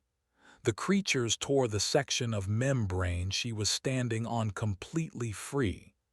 She was thrown from the sphere, tumbling through the water, a swarm of enraged antibodies in hot pursuit. But as she fell, she kept the laser aimed, holding the beam on target with a desperate, single-minded focus. She saw the tumor finally collapse, its sickly yellow-green light extinguished in a final, blackening spasm. The infection was dead. The cancer was gone. The psychic scream stopped. The angry red light of the cavern softened, returning to its gentle, passive blue. The attacking creatures, their purpose suddenly gone, went limp. Their red eyes faded to black, and they drifted aimlessly in the water, inert and harmless. Samira floated in the silent, blue-lit cavern, her suit's thrusters automatically stabilizing her. She had done it. She had succeeded. She turned, looking for the Triton. It was still there, a distant yellow speck. A wave of profound, bone-deep exhaustion washed over her. She had survived. They had survived. But as she watched, a new, massive tendril detached from the wall of the nursery. It was thicker than the others, and it did not glow with a gentle blue light. It was a deep, menacing black, and it moved with a speed and purpose that was anything but gentle. It wasn't coming for her. It shot past her, a black arrow in the silent water, aimed directly at the submersible. "What's it doing?" she yelled into her comms. "I don't know." Tanaka's voice was high with panic. "It's coming right for us. Brace for impact." Samira watched in horror as the black tendril reached the Triton. It did not strike the vessel. Instead, it wrapped itself around the sub's hull, its grip tightening like a giant constrictor snake. The sound of groaning, crumpling metal echoed through the water, audible even through her helmet. The operation was a success. The patient was saved. But the god had one last task to perform. The surgeon had been useful, but she was still contaminated, and the time had come to sterilize the operating theater. Chapter 18: The Price of the Cure. "It's crushing us. Hull integrity at 70% and falling." Tanaka's voice shrieked in Samira's headset, distorted by static and terror. Samira watched, helpless, as the great black tendril squeezed the life from the submersible. The vessel's lights flickered and died, and a stream of bubbles erupted from a ruptured seam near the engine housing. They were dying. She had saved the godchild only to have her own family condemned. A new, primal rage ignited within her, burning away her exhaustion. She would not let this happen. She fired her suit's thrusters, rocketing through the water towards the sub, the propeller drill held out before her like a jouster's lance. She reached the tendril and slammed into it, activating the drill. The blades bit into the creature's black, leathery hide, tearing a deep gash and sending a plume of dark fluid into the water. The tendril reacted. It did not release the sub. Instead, a smaller, whip-like appendage sprouted from its side and lashed out, striking her in the chest.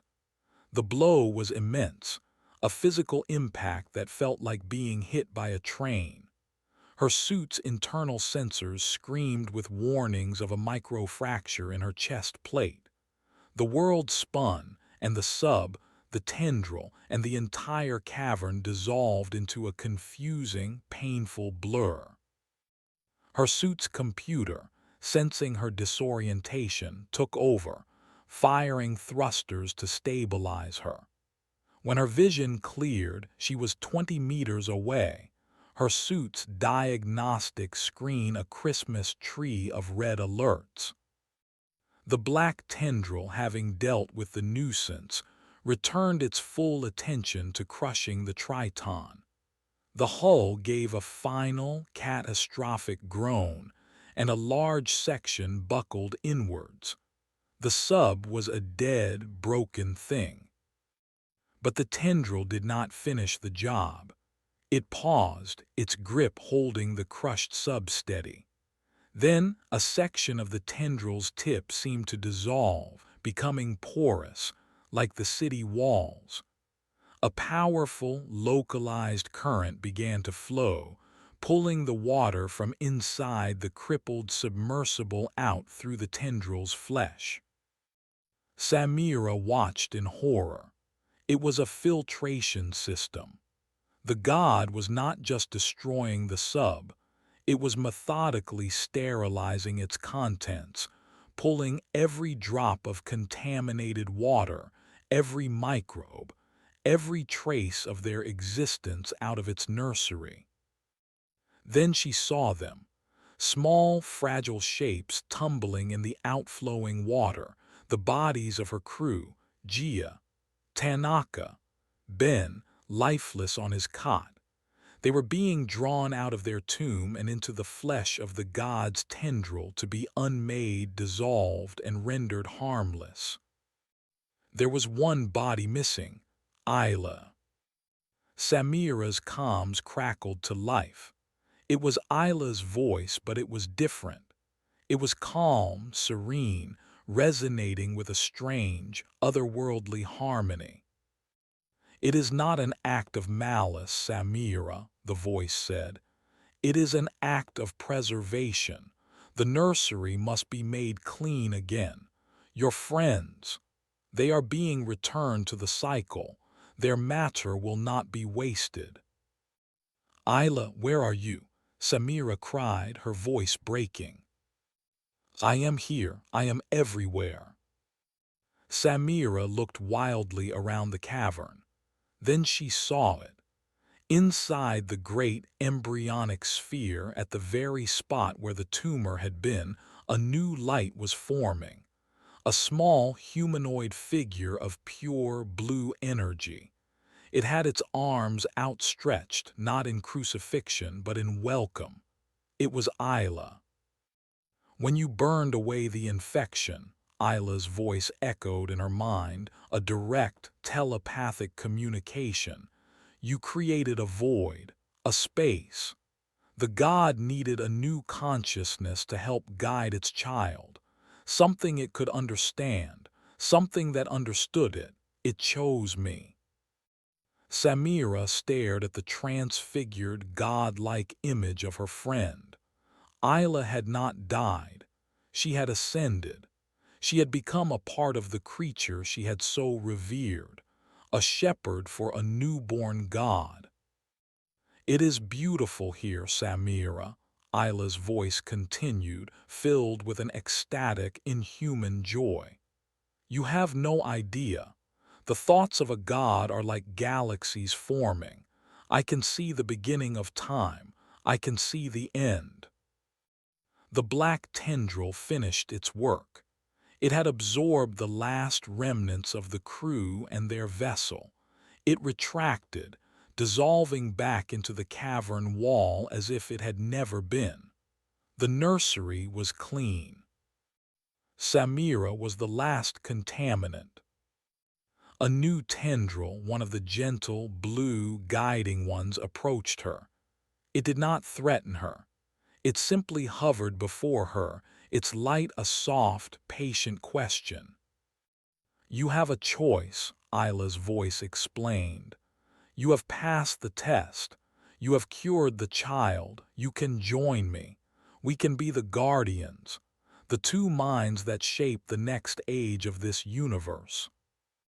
The tendril extended, an offering, an invitation to shed her human form and become something eternal, something divine. Samira looked at the blue, ethereal form of Isla inside the womb. She thought of Ben and Gia and Tanaka, their bodies unmade and absorbed. She thought of the perfect, sterile paradise of the pumice raft island, a place she had irrevocably poisoned with a single, careless act. She had started this. She had brought death and ruin to this place. To become a god now felt like the ultimate act of hubris. It was not a reward, it was an escape. No, Samira said, her voice firm.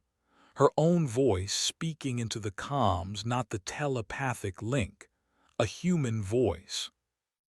The blue figure of Isla seemed to sigh, a wave of cosmic disappointment that washed over Samira's mind. I do not understand. Why would you choose mortality? Why would you choose to end? Because I am not a god, Samira said, her gaze turning to the spot where the entrance to the nursery had been sealed. I am a scientist, and I have one last experiment to run. She turned her back on the offer of divinity. She turned her back on the ghost of her friend.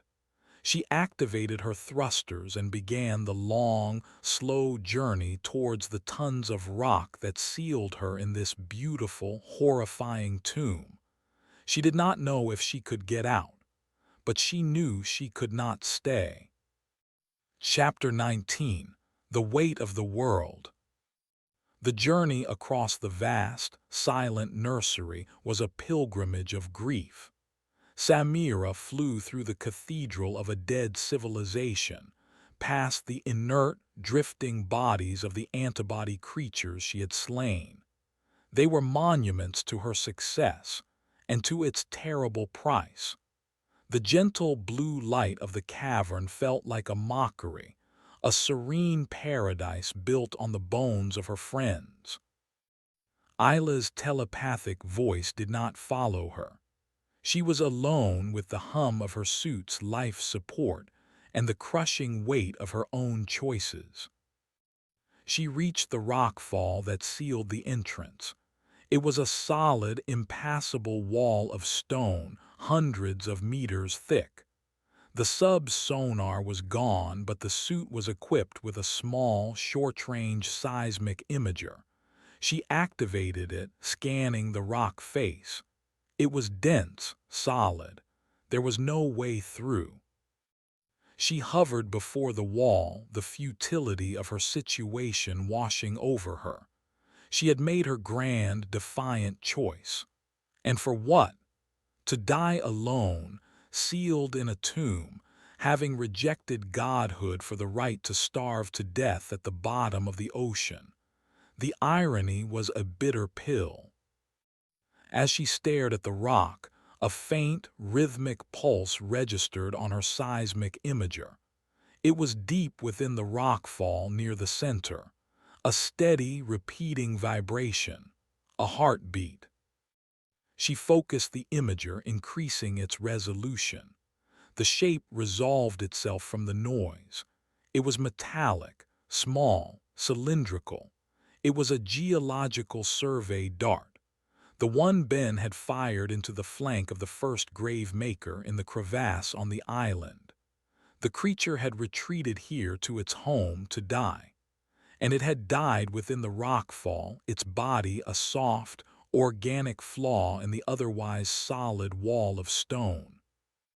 It was a path, a gruesome, desperate, and very narrow path. Samira unclipped the geological laser drill. Its battery was low, the indicator blinking a worrying amber. She would have one chance. She aimed the drill at the spot where the dart's signal was strongest and pulled the trigger. The red beam lanced out, striking the rock. Stone vaporized, flacking away under the intense heat.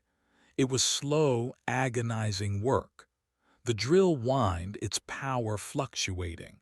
She had to pulse it, letting it cool, conserving every precious watt of energy. Hours passed. She drilled, cooled, and drilled again, her world shrinking to the small, glowing hole she was carving in the rock. Finally, after what felt like a lifetime, the laser broke through the rock and hit something soft. The smell of rot and decay, even through the suit's advanced filters, filled her helmet. She had reached the corpse of the grave maker. She switched from the laser to the propeller drill. This was the tool for this part of the job. She pushed the spinning blades into the hole, and they bit into the dead, half-frozen flesh of the monster. It was like burrowing through a mountain of gristle and half-congealed fluid. The propeller whined, choked with gore, and she had to repeatedly pull it out to clear the blades. It was a grim, nightmarish task. She was carving a tunnel through the body of one of her own monstrous children. A birth canal in reverse, leading not to life, but to a desperate, uncertain freedom.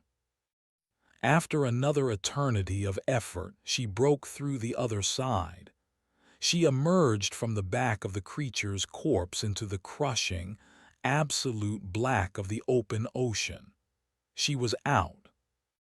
She turned, looking back at the cyclopean alien city. The entrance to the nursery was now a messy, organic wound in the rock face. She had escaped. But she was not free. She was thousands of meters beneath the surface, with a finite supply of oxygen, in a suit with a damaged chest plate and a dwindling power supply. The vast, empty ocean was a prison just as inescapable as the nursery. The suit's long-range comms were useless, its signal too weak to ever reach the surface. But there was another option, A final, desperate gamble. The geological dart. It wasn't just a piece of metal. It was a transmitter designed to send a seismic signal that could be read by satellites. A distress beacon. If she could retrieve it from the creature's body, she could activate its emergency signal. It was designed to be used on the surface. Its signal was not meant to travel through water. But if she could find a way to amplify it. A new idea, a terrible and beautiful idea, began to form in her mind. The voice of the god. It had used the water as a medium to broadcast its will, a signal of immense power that could travel for miles. If she could somehow interface the dart signal with a biological transmitter. Her gaze turned upwards towards the distant, unreachable surface, and then it turned towards the dark, silent city behind her. Her escape was not the end of her experiment. It was the beginning of the most important one of all. She needed a piece of the god. She needed an amplifier. She turned the suit and swam back towards the city. She was no longer just a survivor. She was a scientist with a hypothesis, and she would risk everything to prove it. Chapter 20. The Last Broadcast. Samira returned to the alien city not as a prisoner but as a scavenger. She moved along the grand, silent boulevards, her lights cutting a lonely path through the eternal night. The city was inert, its porous black structures absorbing the light and sound, giving nothing back. It was a place of profound and total emptiness. She found what she was looking for near the base of one of the smaller spires, a biological communications node. It was a large, flower-like structure of pulsating blue veins, similar to the ones inside the nursery, but this one was dormant, its light a dim, sleepy thrum. It was a part of the god's nervous system, a way for the city to talk to the main organism. The work was delicate. Her suit's power was critical now, the indicator a solid, terrifying red. She had to be precise. Using the last of the laser drill's energy, she carefully excised a small section of the node, a piece of living, divine tissue about the size of her helmet. It pulsed with a faint, blue light in the claw of her manipulator arm. She then returned to the rockfall, to the gruesome tunnel she had carved through the grave maker. She retrieved the geological dart, its small green status light still blinking patiently in the darkness. Now came the final impossible step, the synthesis. She found a small, sheltered alcove at the base of the city. Here, protected from the deep-sea currents, she began her last experiment. She carefully placed the piece of the god's flesh on the ground. It pulsed softly, a disembodied piece of a cosmic intelligence. Using the suit's fine manipulators, she pried open the casing of the survey dart, exposing its internal circuitry. Her plan was a desperate fusion of the artificial and the biological. She would use the last of her suit's power to send a single, massive energy pulse into the dart. This pulse, she hoped, would activate its emergency beacon. But instead of broadcasting a weak radio signal, she would channel that energy through the piece of alien tissue. She would use the flesh of the god as a biological amplifier, hijacking its own communication method to send her own message. She would make the god scream her name to the heavens. It was a theory. It might do nothing. It might short out and kill her. It might create a feedback loop that simply vaporized her and everything around her. She had no other choice. She interfaced the dart's transmitter with the alien flesh. The blue light of the tissue pulsed faster, reacting to the foreign technology. She rerouted her suit's remaining power, shunting everything from life support, from her lights, from her heaters, into a single, massive capacitor. The inside of her helmet went dark. The hum of her recycler fell silent. She was running on the last few minutes of breathable air in her tanks. On her wrist-mounted display, a single countdown appeared. 10 seconds to complete power failure. 10 seconds to broadcast. She looked out from her alcove at the vast, silent black ocean. She thought of her crew, of the lives her mistake had cost. This was not for them. This was for the people who had sent them, for the world that needed to know what was down here. This was her data, her final, terrible discovery. A 3. She could feel the pressure of the deep, no longer held back by the suit's power. A cold, crushing weight. A 2. She thought of Isla, a ghost in the machine, a shepherd to a new god. She wondered if she would feel this broadcast. 1. The capacitor discharged. A silent, blinding flash of pure energy arced from her suit, through the dart, and into the piece of alien flesh. The flesh did not just glow, it erupted. A tsunami of pure blue light and soundless psychic energy exploded outwards from her position. It was not a radio wave. It was a physical distortion of reality, a shockwave of pure communication. It was the voice of the god, but it was not speaking of prime numbers and celestial mechanics. It was screaming a simple terrestrial distress signal. An SOS. Her SOS. The shockwave hit her, and her world dissolved into pure, white, painless light. The last thing she registered before her consciousness ceased was a single, impossible thought, a voice that was not Isla, but was vast, ancient, and deeply, deeply surprised.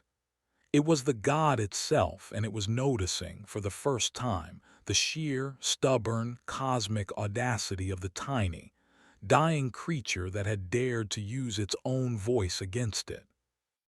Chapter 21. Epilogue 6 months later. The deep-sea rescue submersible Archangel hovered over the coordinates.